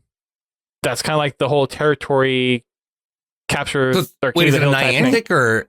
No, it wasn't Niantic. But it's along the same genre of game. And I had no idea it existed. And Never heard of it. It does not Looking support it up right now. It doesn't work on modern OSs. No! And it's only like Android 4 that it worked on. Wow. But apparently this was a promotional thing that was co-opted with like Halo and 7-Eleven stores. So 7-Eleven stores were the like places that you would go to and you would capture, and you would have power-ups and things to help you defend or take over one of these 7-Elevens. What a unique idea. I'll put the link in here. CIA actually was the one that helped him track down the APK file, and he had a Kindle Fire, like one of the really old ones that he was able to load it on. And there's only so much you can do because all the online services are not working anymore. We'd just like to go back to the fact that you said it was on Android 4. You might as well have had it on Windows Phone at that point. Really? So yeah, this was an Ingress Pokemon Go type ARG game on your phone that came out like just months before Ingress came out. Huh. Interesting. Yeah. I had no idea, and I'm like, I had no idea. I am super intrigued by this. Yeah, give it a watch. The app's... Yeah, I didn't even have a smartphone then. So I would have never known about it. Yeah. I'm not gonna lie, feeling really good about the Outpost Discovery application after seeing this. Yeah, take a watch of that and get a little more redemption. Right. And for those that I just post, I'll repost the link because I accidentally included a timestamp on there. So there's a better link there. And then we have Eckhart's Ladder, which rarely posts about Halo, but he did. And the title of this one is Why Halo Infinite Needs a Battle Royale Mode. Oh, you're serious. Okay. Are you against that? Are you against the Battle Royale in Halo? I'm not against it. I think it's a thoroughly forgeable opportunity. I think there's a lot of different ways that it can be done, but I think it needs to be done differently than a standard, oh, look, there's a storm coming at us and we're going to all go into the middle and try and die. No. I think that needs to be stepped up. If it's going to be done, it needs to be done in a completely new and different manner. I think it needs to be as much PvP as it is PvE. Imagine Warzone and Firefight combined at once, right? All at the same time, except for you've got a glassing beam, right? On a platform coming out. And instead of you all having to get to the center, you have to survive and the last people left alive win. And the bigger that beam gets, the more enemies spawn. Maybe there's like objectives for different squads to do, and whoever has the most points by the end wins. But if you die then. You're out. Right. Yeah. But something that it makes it unique, that separates it from every other battle royale that has come out, because there's dozens of them and they're all the same. Yeah. So if they're going to do it, do something completely different and revolutionize the games, that entire genre, like Halo usually does. So, but otherwise, let it be a forgeable thing, and we'll put it in for double XP weekends periodically once in a while. Because at this point, we're watching as I've lost count of the number of battle royals that have rolled out. I guess great. Congratulations, we're gonna jump right back. We're gonna jump in with everybody else. That's fine. I don't have a problem with it. I just battle royale. It needs a Halo flair. It needs the Halo flair it that needs makes it stand something out. unique. And I would imagine if there was a platform like the final island of some sort of if you Death Island Forerunner, Death Island from Halo Death CE. Island. There we go.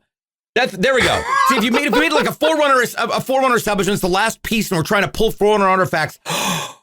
There are Forerunner artifacts and or elements or pieces, I don't know, Cortana, who knows, different elements that are located all throughout this island, and you get spawned in from teleporters in random places, and then you've got to go and get it before the glassing beam just takes out the whole place. That could be interesting, because you've got to deal with other players, and you've got to deal with NPCs, and you've got objectives, and you've got a shrinking playfield. Great. Okay, well, that's a little different. At least puts a little bit of a different spin on it. But there we go. Would you do teleporters or would you do ODST drop pods? Drop pods, please. I mean, you could do ODST drop pods, but I want mini games during the dropping then. Yeah, like a little computer screen that can do something on your drop. I want video rock, paper, scissors between you and your squad to determine how fast you land. And the more you play, the faster you go down. Ungoy, that's the only time you can level up on Ungoy Farmer. There we go. Ungoy Farmer.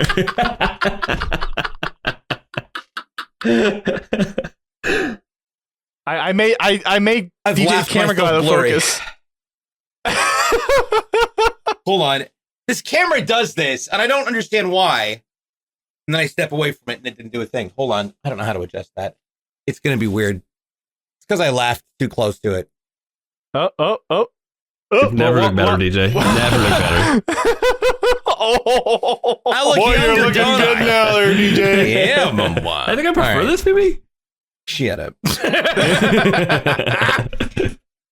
Yeah, I have no idea how to... I forgot to turn the autofocus off. That's what happened. While DJ fixes his camera,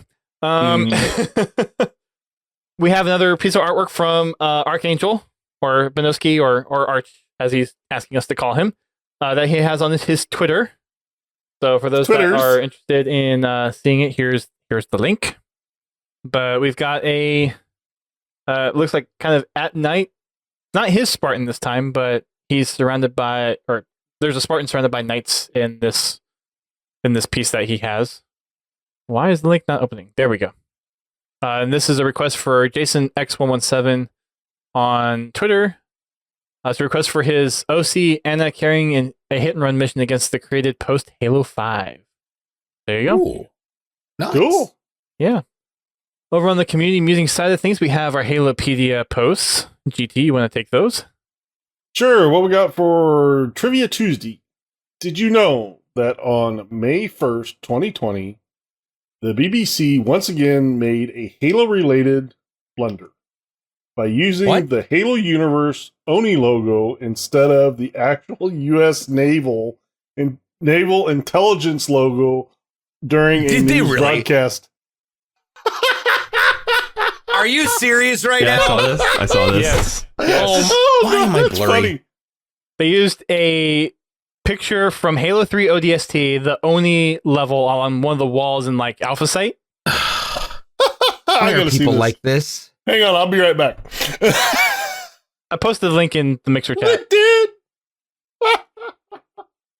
did. Yeah. Oh, they did. They did. And this is legit. This actually happened at 1 a.m. in the morning. So, UberNick, as the representative, Mhm. Look, man. how do you feel about this?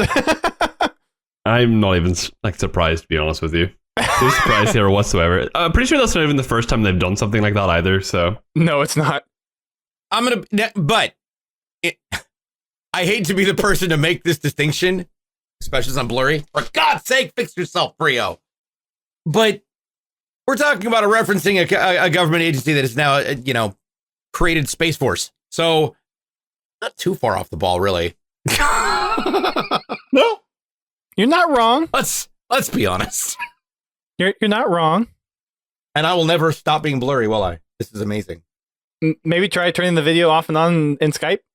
See if that fixes it. Maybe. No blur DJ, no blur DJ. Hey! There we go. We got no blurry. Okay, That worked. for Lore That Thursday, Installation 07, known colloquially as Zeta Halo, is the most unique of the 7 Halo rings that are spread across the galaxy, being the only surviving member of the original array of 12. Destination Halo Infinite? Maybe. Maybe. Only got 2 Zeta Halo references to it from like the E3 trailers. Right. Yeah. And So, it looks yeah. like that final report on the on Steve Downs' April cameos project Yeah. for Cure, over $38,000 raised. Which is amazing. It is. Unbelievable. Way to go! That's a lot of cameos. Imagine That is a lot of cameos. imagine raising $38,000 by just your voice. Yeah. Would like That's to a- someday. That's almost 500. You could probably get by with doing some cameos, especially in your Grunt and Brute and other voices that you do. I already do Optimus Prime birthday party messages. That does not surprise me whatsoever. So that's about 570 cameos, That's crazy. Yeah. or at least That's a that many. lot. He doesn't even have to get into the armor. Like, that seems really easy. There you go. Yeah, that's almost Well, 20 a I day. don't know. Have you ever seen his recording booth? I would imagine it's pretty spectacular. Yeah, it's about the size of the Spartan armor. Oh. Uh, As in, it's small. Yeah. Well, at least the last I saw it. It's been several years. He's probably got a larger booth now, but he originally, it was a very small booth. It was basically big enough for him and, something to put his notes on, or, his script on. It was a really small sound box. That's a tiny room. It Smaller was space, a tiny, the less- tiny room. Yeah, the smaller space, the less of the echo. So, Yeah. more space, And more of course, padding. it was all covered in padding and everything, but yeah. Yeah. Yeah. By the way, for those interested, because they're trying to type commands in the chat, we've been online for a few minutes over 2 hours. Since people are trying to type uptime and time and hours in the chat, and we don't have a bot set up to do that. Yeah, sorry guys, we're not that fancy. Let's just put it this way: we don't normally get these numbers that we do when we have prestigious people like DJ and Nick on the show. So we're playing catch up a little bit. It will be coming. Just we're playing catch up a little bit. So bear with us, please, as we try to fill you in manually. And we thank every one of you for showing up. Yes, we do appreciate it. Yeah, I appreciate you guys hanging out. As for events coming up this weekend, we got quite a few. There's the Halo Australia Pro League week number 2. It's a Halo 3 MCC 4v4 that is taking place on. Well, what day is that actually in Australia? Is that May 10th or 9th? What was the date on it? That's 12 p.m. Australian Eastern Time on May 9th. So it's a Saturday Australian time. Yeah. They actually have the Australian time in there. So that's Saturday, May 9th at 12 p.m. First place 400, second place 300, third place 100, free entry. Also on Saturday, May 9th, there's the Bamelon Halo 5 $8 tourney number 2. There is a $10 per player entry fee. It's a Halo 5 4v4. And this is first place takes 70% of the prize pool, and second place takes 30%. Teams will be picked on Friday, May 8th. We have the European Halo League, Halo 5 1v1. They've been making some waves lately with their league. That's taking place at 6 p.m. BST. And first place is a 15-pound prize, and second place is a 5-pound prize. And then on Sunday, May 10th, we've got the LFTG Live for the Game Halo 5 4v4 tournament. This is taking place at 12 p.m. Pacific time. HCS style rules. For free entry, first place is 120, second place is $80. And then we've got the Random Mayhem 2v2 Halo 5 SWAT tournament. This is $5 entry per player. Prize pool is $100 plus entry fees and any donations that they get. Your entry is a solo, and then you will be randomly matched with a teammate. And then the last one is also on Sunday, Esports Arena Halo 5 2v2. This is taking place at 4 p.m. Pacific time. First place prize is 300, second place 150, third place 50. That's all the events that we got coming up for this weekend. Thank you, noobcombo.com. All right, on to our topic of the week. And it's not an interview with DJ Blue, it's an interview with UberNick. Here we He's the go. guest for this week. Update the show notes properly. So, UberNick, we did a little bit of an interview earlier, but let's expand upon that a little bit before we hit into our community survey that we did. So you pretty much stream Halo content. You make YouTube videos. That's pretty much what you're known for in the Halo community, as what you said earlier. What's kind of the part of Halo that really intrigues you the most? What keeps you coming back to Halo? That's a hard question. And people wondering when Marble's going to be on stream. We don't have Marble set up, but I'm sure UberNick will be more than happy to stream some more Marbles either after this or tomorrow if you ask kindly. All about the Marbles. Or donate him more pounds or whatever. So the part of Halo that keeps me coming back, you mean per game or just like what keeps me playing Halo like nowadays right now? Just in general, like what is it about the Halo franchise overall that entices you to keep investing time in it? It's definitely the community that keeps me coming back. I feel like I have formed such a strong connection with so many people in the community, whether it's in my own community, with you guys, with my other friends that I've met through YouTube or streaming. You know, there's such a strong bond because I feel like everyone that's involved with Halo right now do it because they absolutely love it. You know, nobody's here to make money or whatever. You know, everyone's here because they're actually very passionate. So definitely the connections that I've made through Halo that keep me coming back nowadays. But you know, I have such a strong love for the game. You know, there's something about Halo, like the multiplayer. I'm a huge campaign guy. Love playing the campaign, but something about the multiplayer keeps me coming back, even though I've played it pretty much non-stop for all these years. I could be on a trip somewhere, like anytime that I go to PAX, for example, is a really good example. I'm there for like, you know, 2 weeks or so or 10 days.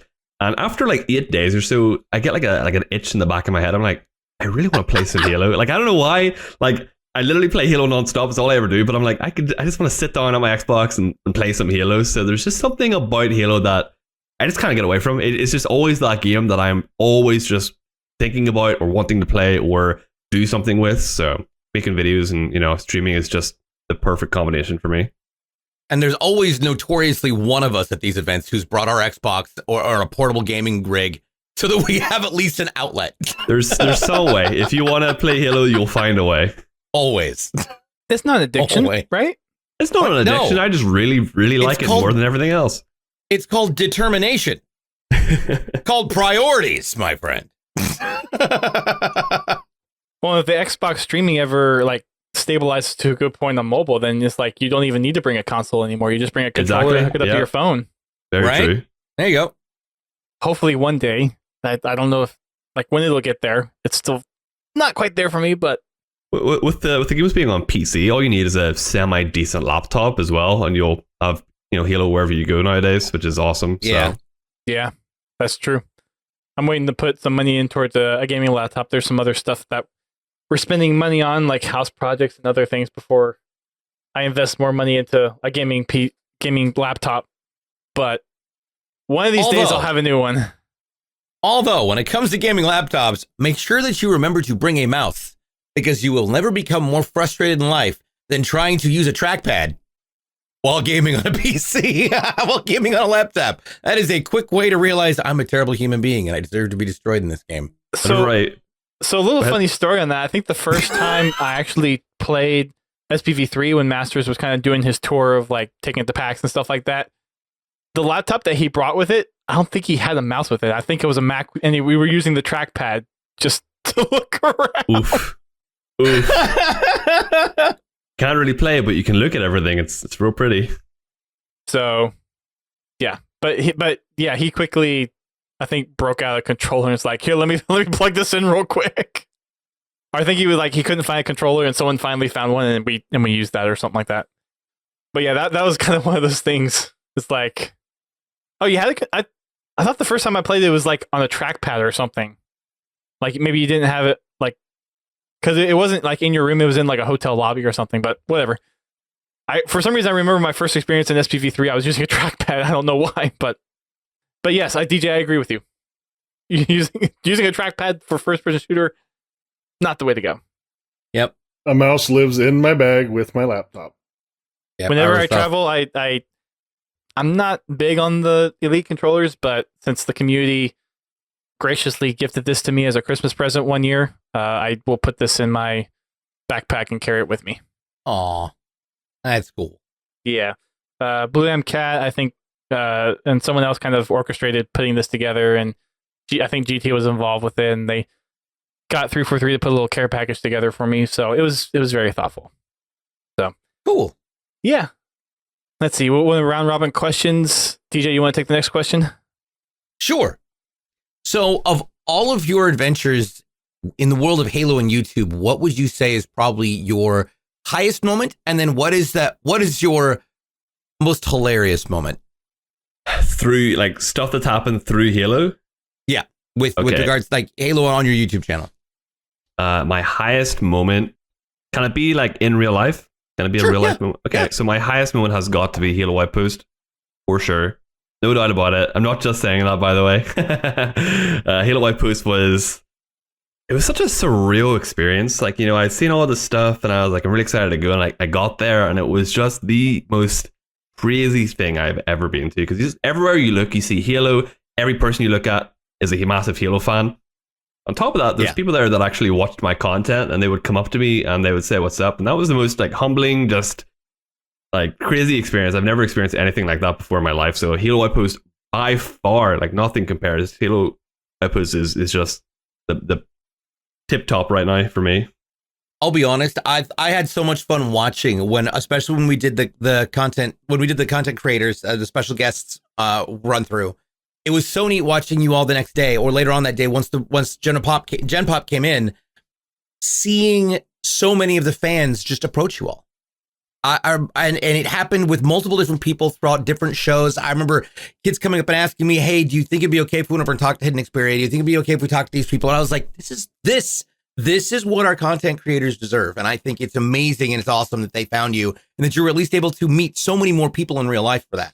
So that means we did something right. So yeah, I absolutely loved it. It was great. So I hope to do more stuff like that in the future. Me too. Most hilarious moment? PAX, full stop. All of the PAXes. PAX West, just full stop, and that's my answer right there. There was over the years of I've been to PAX, just so many different. I've just found myself in so many different situations, like going to PAX. If you don't know PAX, it's a gaming event every year that's held in Seattle, and it's basically just a way for the Halo community to come together and just hang out for a weekend, and it's just the best time because people you don't get to see very often. Maybe like that's the only time of the year you get to hang out with them. So people in this call right now, I get to hang out with all of them, which is awesome. Yeah, it's kind of the unofficial Halo Fest. Yeah, pretty much. So it's great to get to go to hang out with everyone, grab too many drinks together, and have a lot of fun. I'll be honest, I think I saw you more this last year than I've seen you collectively, like in all the years you and I've known each other. Like I've seen you more in 2019 than all of those combined. were you at South by Southwest? We saw each other three times? A bunch of different times. Yeah. We said, well, South by Southwest, you were at E3, right? No, I wasn't actually. No, you were not at E3. It was because we started at each other at Outpost. There was South by Southwest. PAX. And then PAX. PAX. Well, there was was there a DreamHack? Where else did we see each other? I think it was 3. I think it might have been 3. Yeah. But even so, that's still very good. Yeah. For us, that was great. Yeah, for us, it's really good. So 3 times is awesome. Yeah. All right. So that's and I guess my final question for you would be as far as, because you're, like I mentioned earlier, you're about to hit 15 million views on your YouTube channel. It's extraordinary. And you've continued to set the bar even higher and higher for yourself as you proceed. What in the year 2020, in spite of all the craziness that's happening, what are some of those achievables that you're looking to try and reach this year to just kind of take your content one step farther beyond what you've already accomplished? The biggest achievement that I have probably ever had since I started making content 10 years ago now. So I started back in 2009 whenever I first ever uploaded a video, but I started making dedicated Halo content in 2014. Since day one, 100,000 subscribers has always been my big goal. And of course, for the majority of my time on YouTube, I was only getting like 100 views per video. Like I still remember those days of being like, oh, I hope this gets 30 views or something like that. So very, very, very clearly, because that was the majority of my time. So it still doesn't feel like real, like where I'm at nowadays. It hasn't sunk in whatsoever. But 100k subs, I think it's about my time to finally try and hit that. So hopefully, Awesome. hopefully with all the Halo PC stuff, hopefully with Infinite, coming out and all that, that'll really be that big boost that I need just to kind of get over that final hurdle. So yeah, I'm on a nice trajectory, I guess. Just keep the Twitch going as well. I'm really, really into Twitch. I actually remember very clearly, I used to think I would hate to be a full-time Twitch streamer. I used to always think the live streamer lifestyle was just not for me, and here I am. I Here you absolutely are. love it. I literally could not. It's so weird how I went from that mindset to being like, I literally couldn't imagine doing anything else with my life. So I remember 2009. Like I said in chat, it's back when I had hair. All right, you guys, your turn.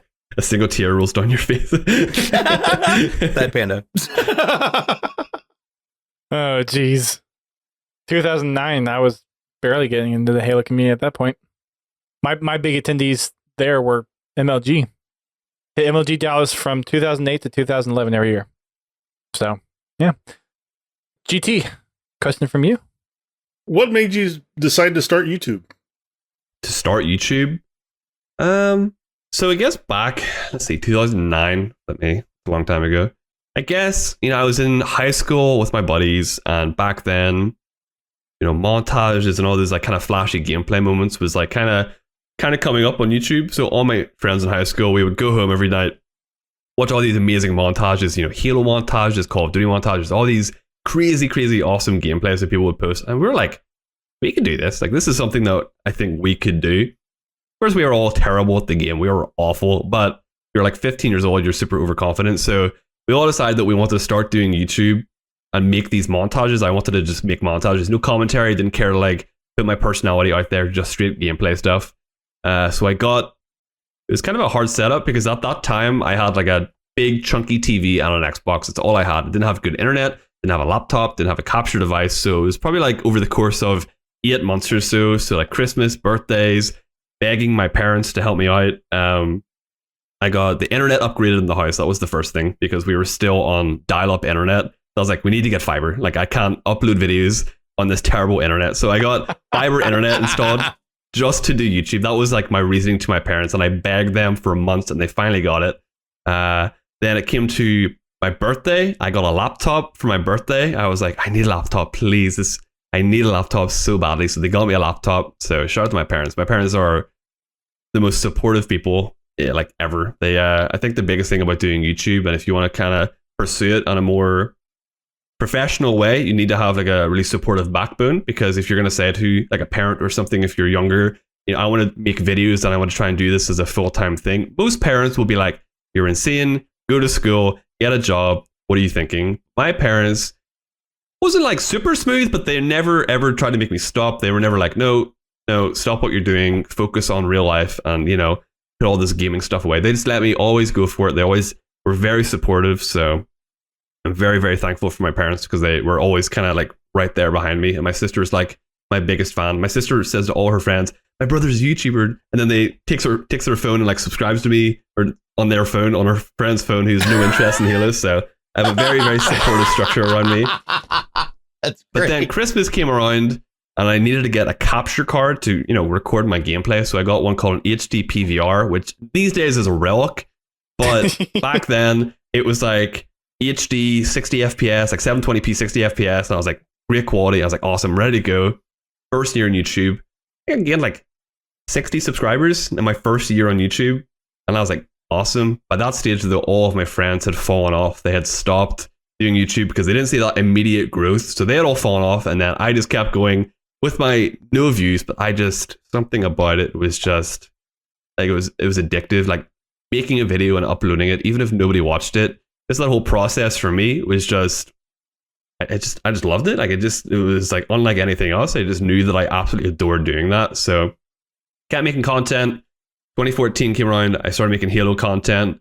Was still getting like no views. I think I had 500 subscribers whenever Halo 5 came out, and then it took me a whole year before I uploaded a video. that finally took off and kind of took my channel to that next level. So yeah, Cool. my YouTube Very nice. story. Yeah. When you're not doing Halo, what are you doing? Thinking about Halo. Story of my life, bro. I wish I was kidding. It's probably not good how much I think about Halo, but I feel like Halo is a constant thought in my head every single day. Even if I'm not streaming that day or making a video, Halo has went through my head at least once every single day, some capacity. It's probably, obviously I do content on Halo for my full-time job, so it's kind of natural to think about your work in some kind of way, but I'm thinking about like what I'd like to see in Infinite, or just like a fun idea for a video, or how I can improve my stream in some way. It's always ticking away in my head. So Halo is like my entire life. If people are like, oh, he just streams or whatever, he doesn't really care. Like, Halo is my life. You know what I mean? Like, Halo is my bread and butter pretty much. But if I'm really not doing anything Halo, like, I try and hang out with my friends. I love going to the movies. Watching movies is like my favorite thing in the world. So yeah, going to the movies with my friends is possible at this very moment in time, but if I'm able to, that's what I'm trying to do in my off time. Very good. DJ, it's your turn. You mean GT? No, DJ. Your turn.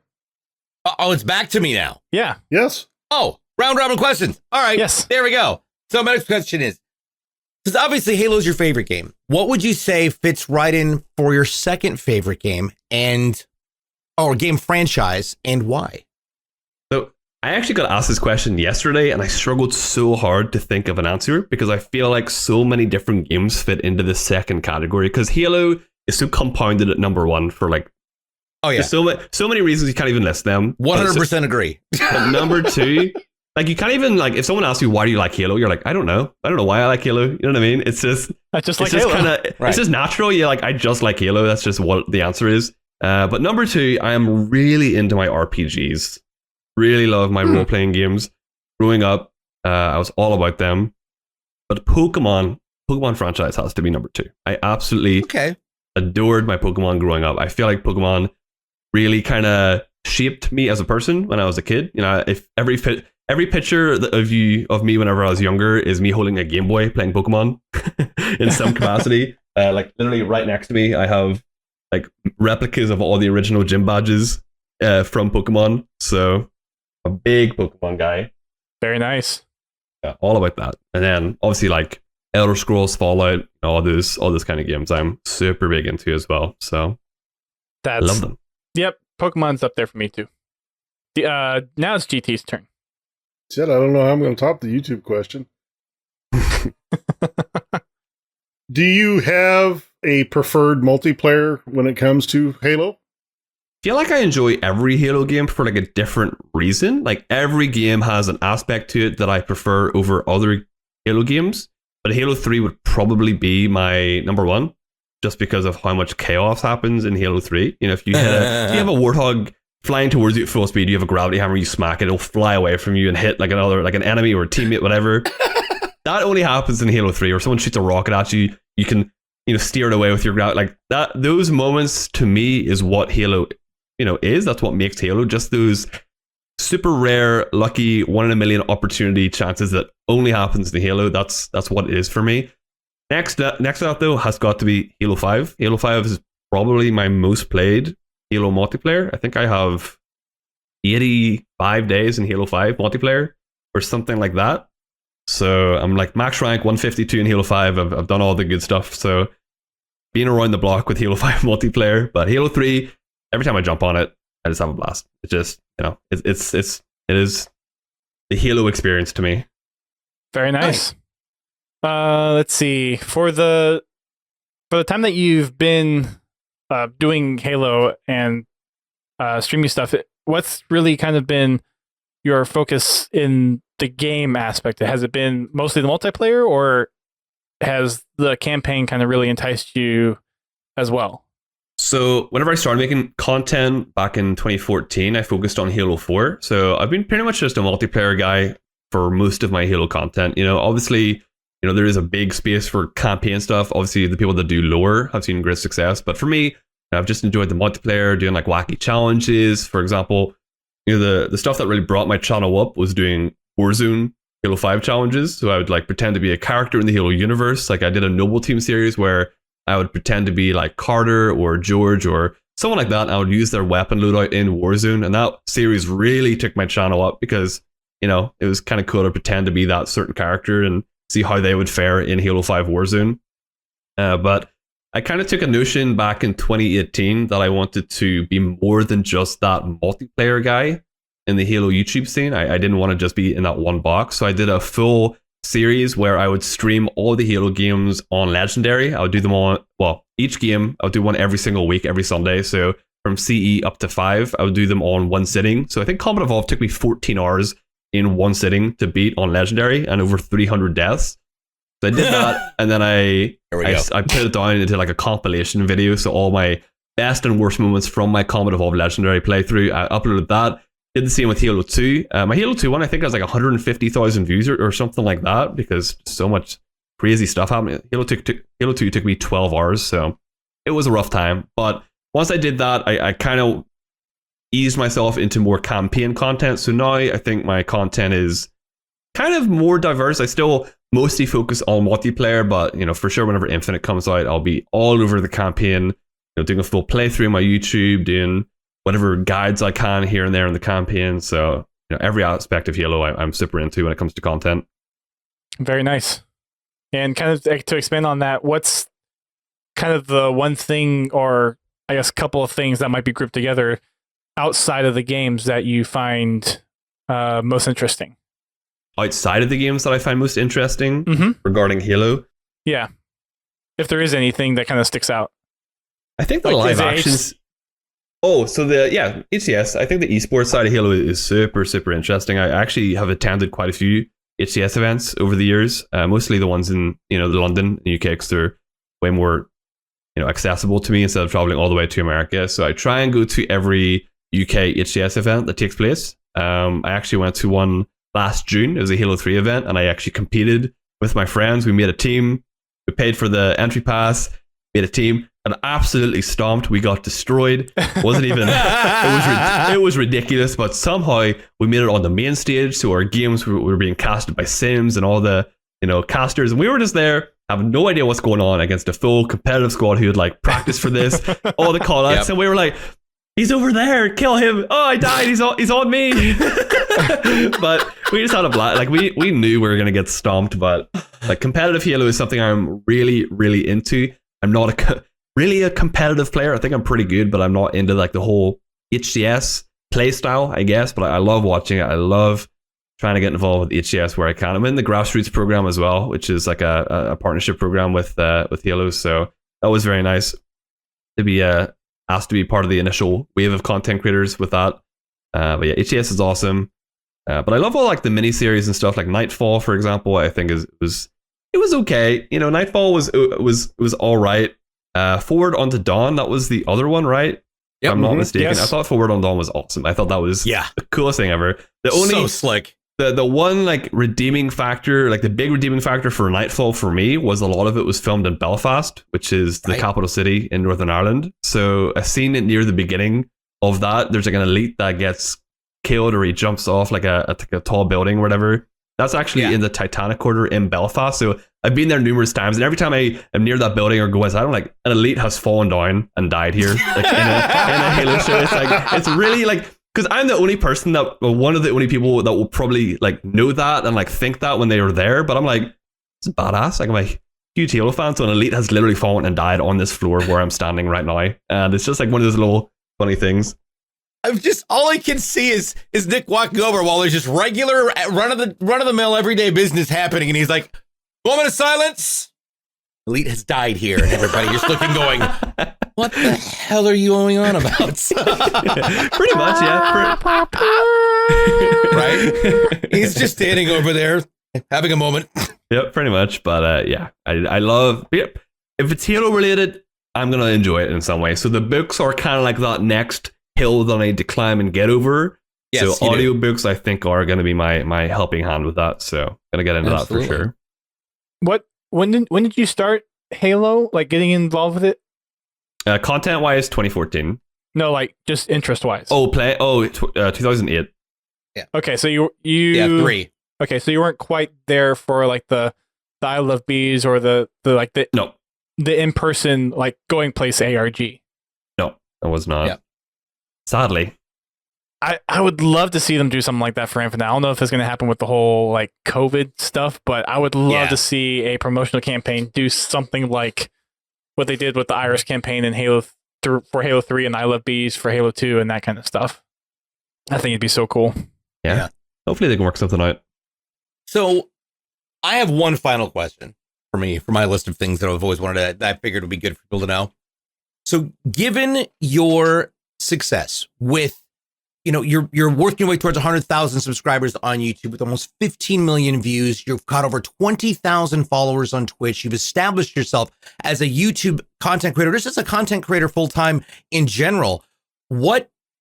Given all of your experience with grassroots and HCS and competitive and the joy and fun that you have in your videos, what would be the best pieces of advice you could give to aspiring or up-and-coming content creators who are currently watching this or are going to be listening to this podcast as they move forward in their careers while they're looking to try and build up something that is, in their minds, on that same path? Okay, I'm actually very happy you asked this question because one of my favorite things about kind of the position that I'm in is when people who are starting out or, kind of like thinking about, getting their feet wet a little bit with content creation is whenever I started out, I had nobody there for me to help guide me and kind of give me the advice that I needed to know. Because I'll be honest, I made terrible content for at least 4 years. I did not know how to make a video. I didn't know how to make it flow correctly. Then I had this really, really kind person who saw my content. He saw that I had potential, or that's what he said to me anyway. And we got in a call one day and he was like, listen, you have great potential. This is what you need to do. This is how you should make your videos, in my opinion. So I took his advice full on. I did exactly what he said. That month that I started taking his advice, my channel grew like 8 times more than I ever had before because I took this person's advice. So if I can kind of be that person for other people, I'm more than happy to. So my number one advice for anyone that wants to get into content creation is make sure whatever you make content on is something that you have a genuine passion for, because it's very, very, very clear to me whenever someone's making like a video or streaming, more so streaming, I guess, when they're streaming a game that they don't really care about, but they're trying to do it because they think it'll get them views. If you're not fully invested and fully passionate about that game, it's going to come across to your viewers. It's going to come across just super fake and just not that enjoyable for the viewer. If you watch a Halo fan streaming Halo, it's going to be a blast either way because they know how to have fun playing Halo. It's same with any game. So make sure you have a genuine interest, a genuine passion for what side of Halo, I guess, that you want to get into, whether it's the lore, the multiplayer, Riftball, whatever you want. Make sure you actually really love what you're doing. I completely agree. 100%. Especially the Griffball part. Especially the Griffball part. There you go. GT, you have a final question? No, I'm tapped out for tonight. Okay, well, I'll round out the questions with where can people find you? People can find me all over the place. So my biggest one, probably YouTube. It's just UberNick. Then I have a Twitch channel where I stream 5 days a week. It's just UberNick. Then I have an Instagram account where I post thumbnails and other Halo related stuff on a pretty regular basis, which is also just UberNick. Then my Twitter is UberNick_. My Twitter is the one that kind of ruins the flow of everything. So my Twitter is UberNick_. But again, on Twitter, I post a lot of Halo discussion tweets. I post a lot of just Halo, stuff to kind of stir a conversation regarding Halo on my Twitter most of the time. And then maybe my opinion on other stuff every so often. Fair enough. All right. So we're going to do our community poll pretty quick since we're kind of running into the wee hours for UberNick, and we're 4 a.m. a little past the 2-hour mark for what we normally like to hit. So we asked this week, the community, what their favorite multiplayer game modes are. And the options that we have are Capture the Flag, Slayer, Oddball, King of the Hill, Juggernaut, Territories, Assault, Infection, VIP, Firefight, Invasion, Stockpile, Action Sack, Race, Rocket Race, Headhunter, Griffball, SWAT, Insane from Halo Reach, Dominion, Extraction, Regicide, Ricochet, Breakout, Strongholds, Warzone, and Warzone Firefight. Those are all the unique multiplayer modes that have been in the first-person shooter Halo title. Good Damn. Lord. Wow. You forgot Super Fiesta. It's What about part of, Swatnums? it's part of Slayer. Oh, no, okay, got it. it's not. Falls under the Slayer category. It doesn't have its own icon. I don't care. It's its own game type. The Invisible Super Fiesta. I'm a big Super Fiesta fan, so I agree. Yeah. It should be its own thing. Super Fiesta is incredible. We I are love too. Super Fiesta in H5 is probably next to Griffball is one of my favorites. Yeah, I've played so much Super Fiesta in Halo 5. It's disgusting. We are super huge on Super Fiesta. Yeah. It's one of those go-tos for us. Yep. Oh yeah, and it's similar. a popular stop every time we play Halo 5. Yeah, so the chat, you're more than welcome to participate. Some people have already started doing that. Go ahead and respond with what your favorite is out of that list. If you need a link to the list, then I'll go ahead and post it in the chat for you to see the full image list that we have posted. We're going to go over onto our Discord responses first. We posted this over in our podcast discussion thread over on Discord. First one we have is from Skyrim Halo. He says, for him, SWAT, hands down. Practically the only mode that he plays. For Tepek, over from our French community, over from Halo Creation, he says he's going to say Griffball because it's so cool. Woo! But his go-to would be Capture the Flag. Okay. It's kind of one of those staple game modes. I think, I don't know if it's probably accurate to say that Halo kind of capitalized or really cemented the Capture the Flag game mode, but kind of seems that way to me. Yeah, I would agree with that. Because you have some of the other like kind of capturing control point things from like Counter-Strike and a few of the other games that came out before Halo, but as far as like Capture the Flag goes, I don't really recall another game kind of in the first-person shooter genre that really did that quite on that level. Maybe Medal of Honor or Battlefield like really early on, but I would say they had the same impact as Halo, though. yeah, that's kind of what I'm thinking. Yeah, no. Dude with the plasma rifle on our Discord also says SWAT.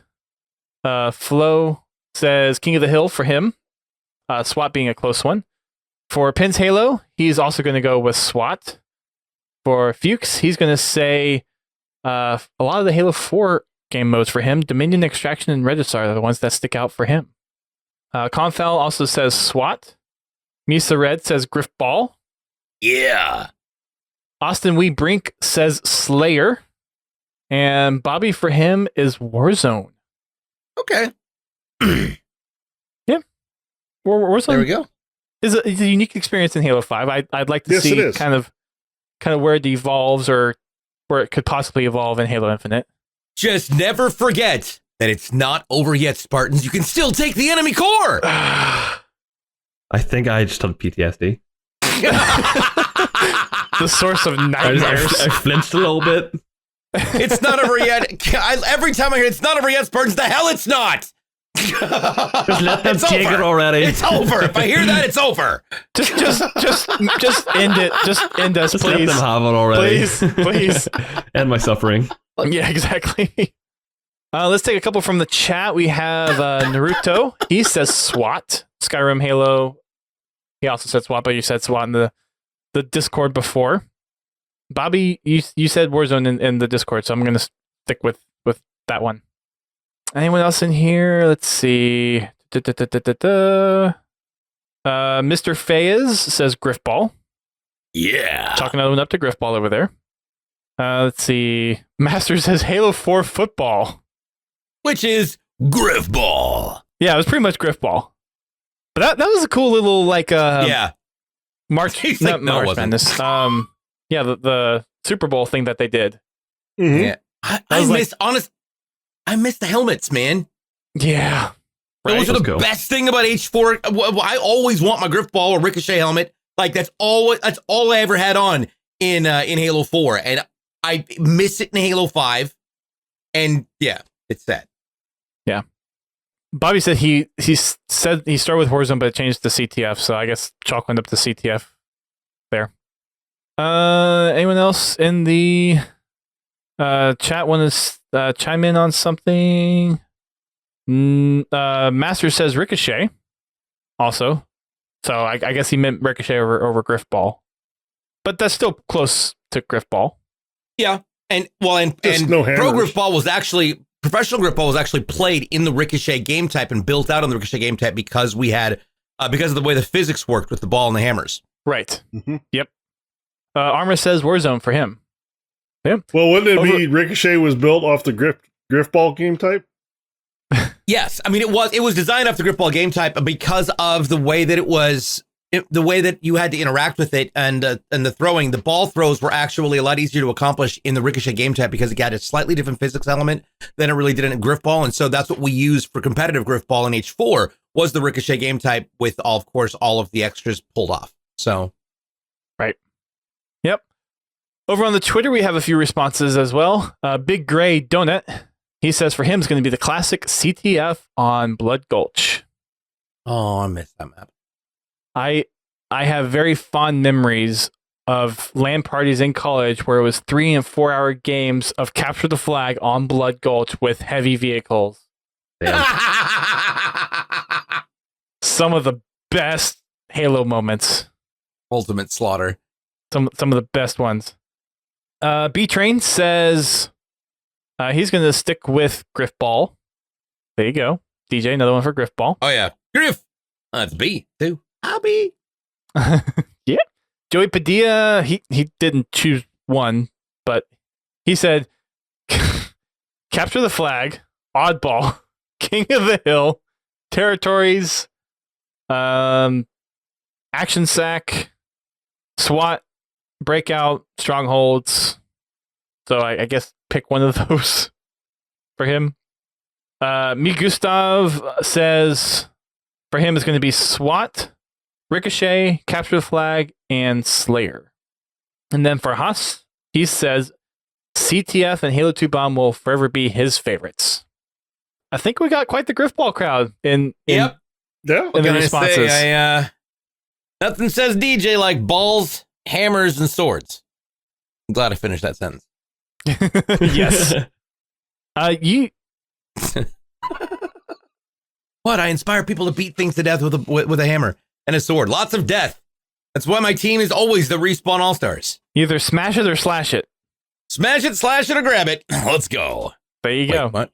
That should be the new motto for Griffball. For play Griffball. Smash it, slash it, and grab it. Let's go. Yeah. Yeah, there you go. Griff ball. Oh, yeah. RTX is where you first met us? Heck yeah, dude. RTX RTX had was such good fun. memories. Yep. Halo hasn't been there for a while though, so it's like don't really justify going much there anymore. But if I win the lottery, I'm putting a Griff ball booth in. There you go. There you go. Yep. Okay, so that is it for the responses that we got for this week's survey. We will put out another one next week. Not sure what we'll do yet on that one. It'll probably be posted on Tuesday next week so we can get a few more responses. We'll try to not crowd it up like we did this week on accident. Ace posted something on Twitter right after I posted the survey, so it kind of got smashed in a little bit in between tweets. Yeah. So, oops.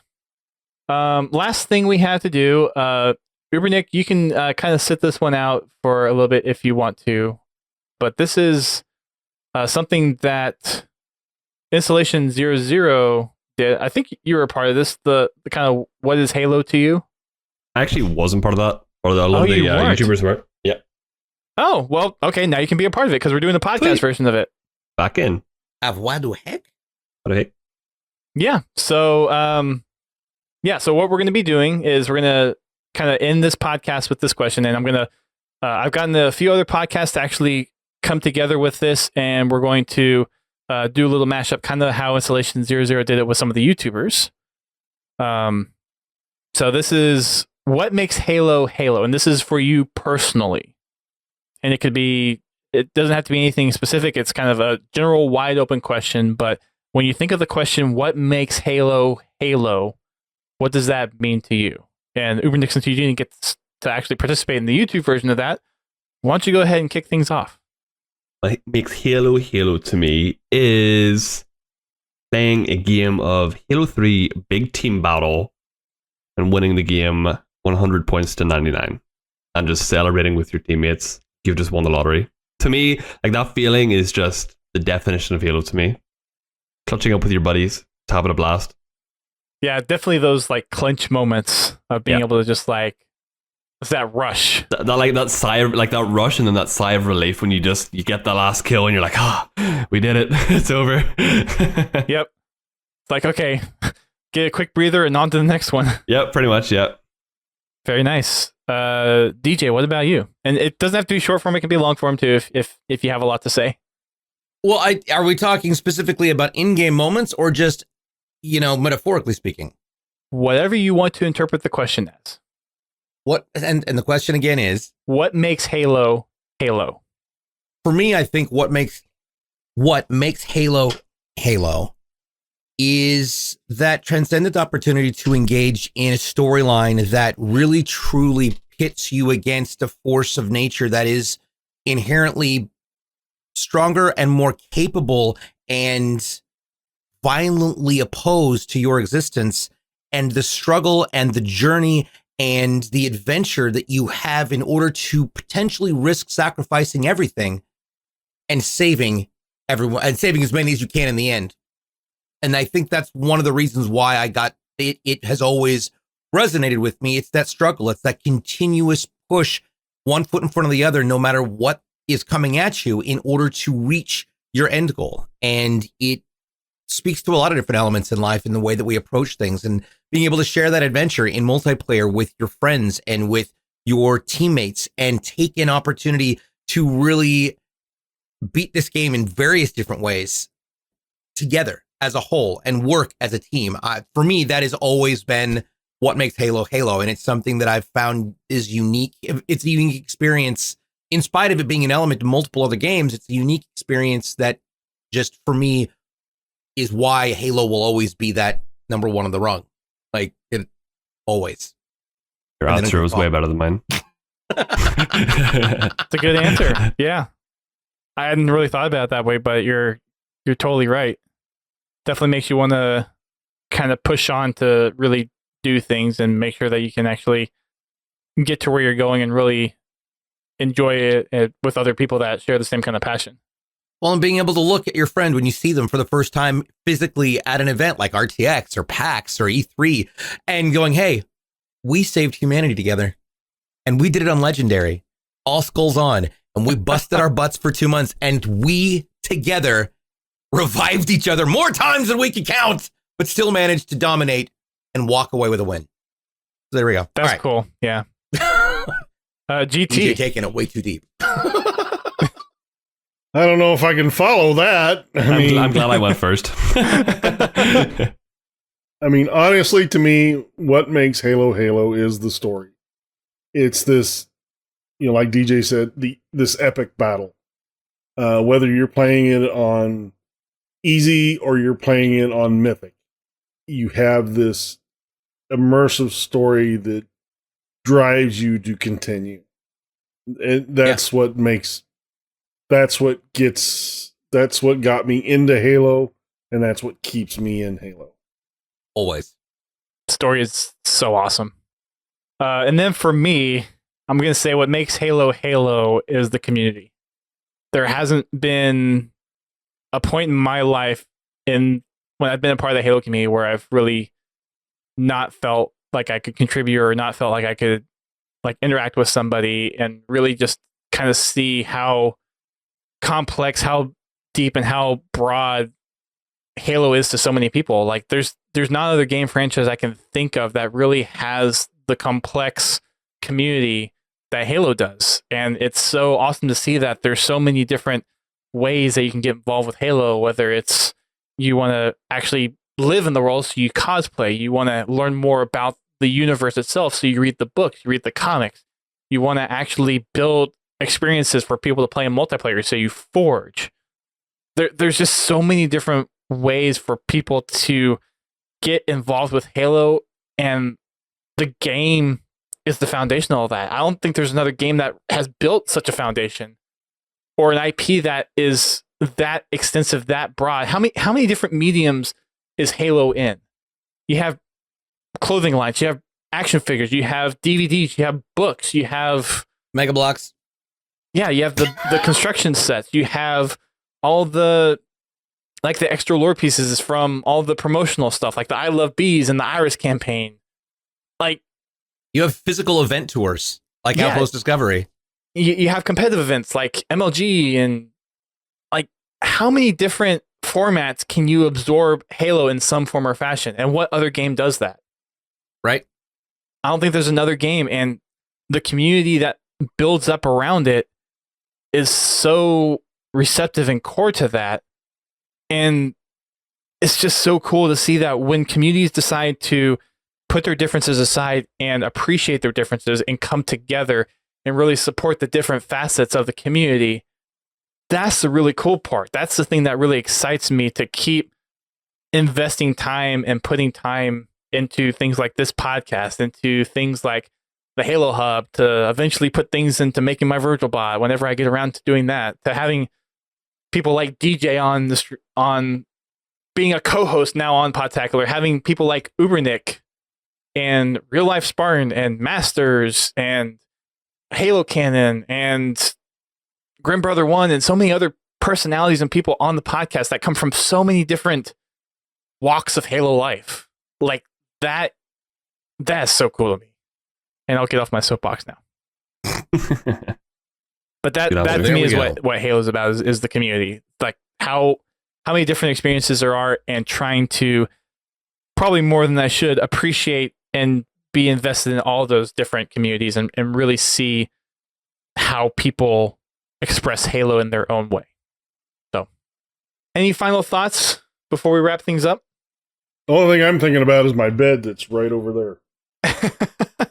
Competitive Walmart. That's all I'm I'm saying. also thinking of my bed. All right. Well, All there right. we go. Yep. So you can find us on social media. We are on Twitter, Facebook, and Instagram.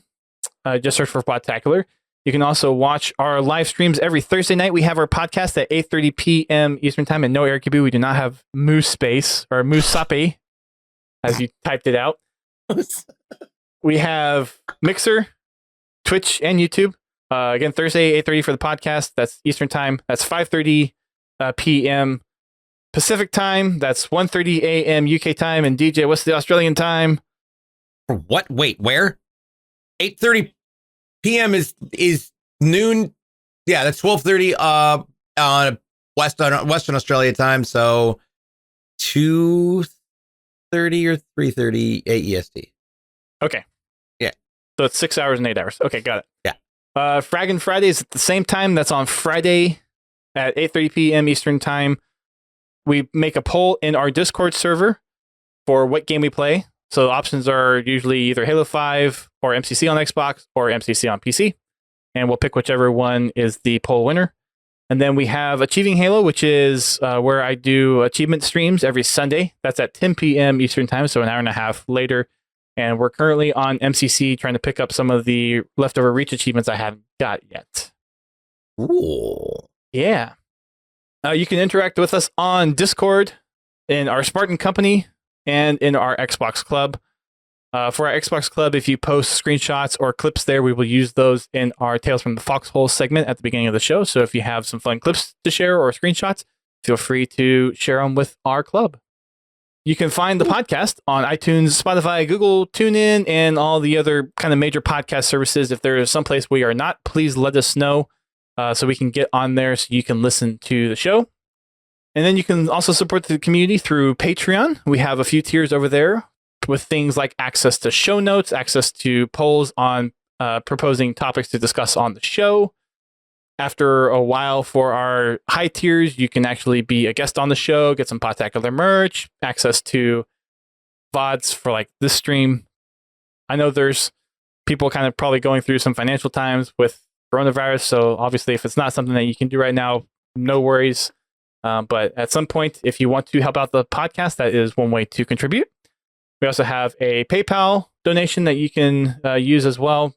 at podtacular.com/donate. So you can do a one-time donation there if you'd rather do it that way.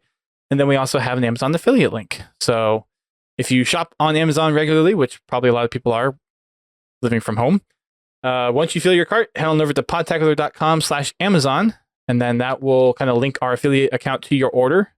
And we will get a small portion of that back, which helps us keep the lights on over here.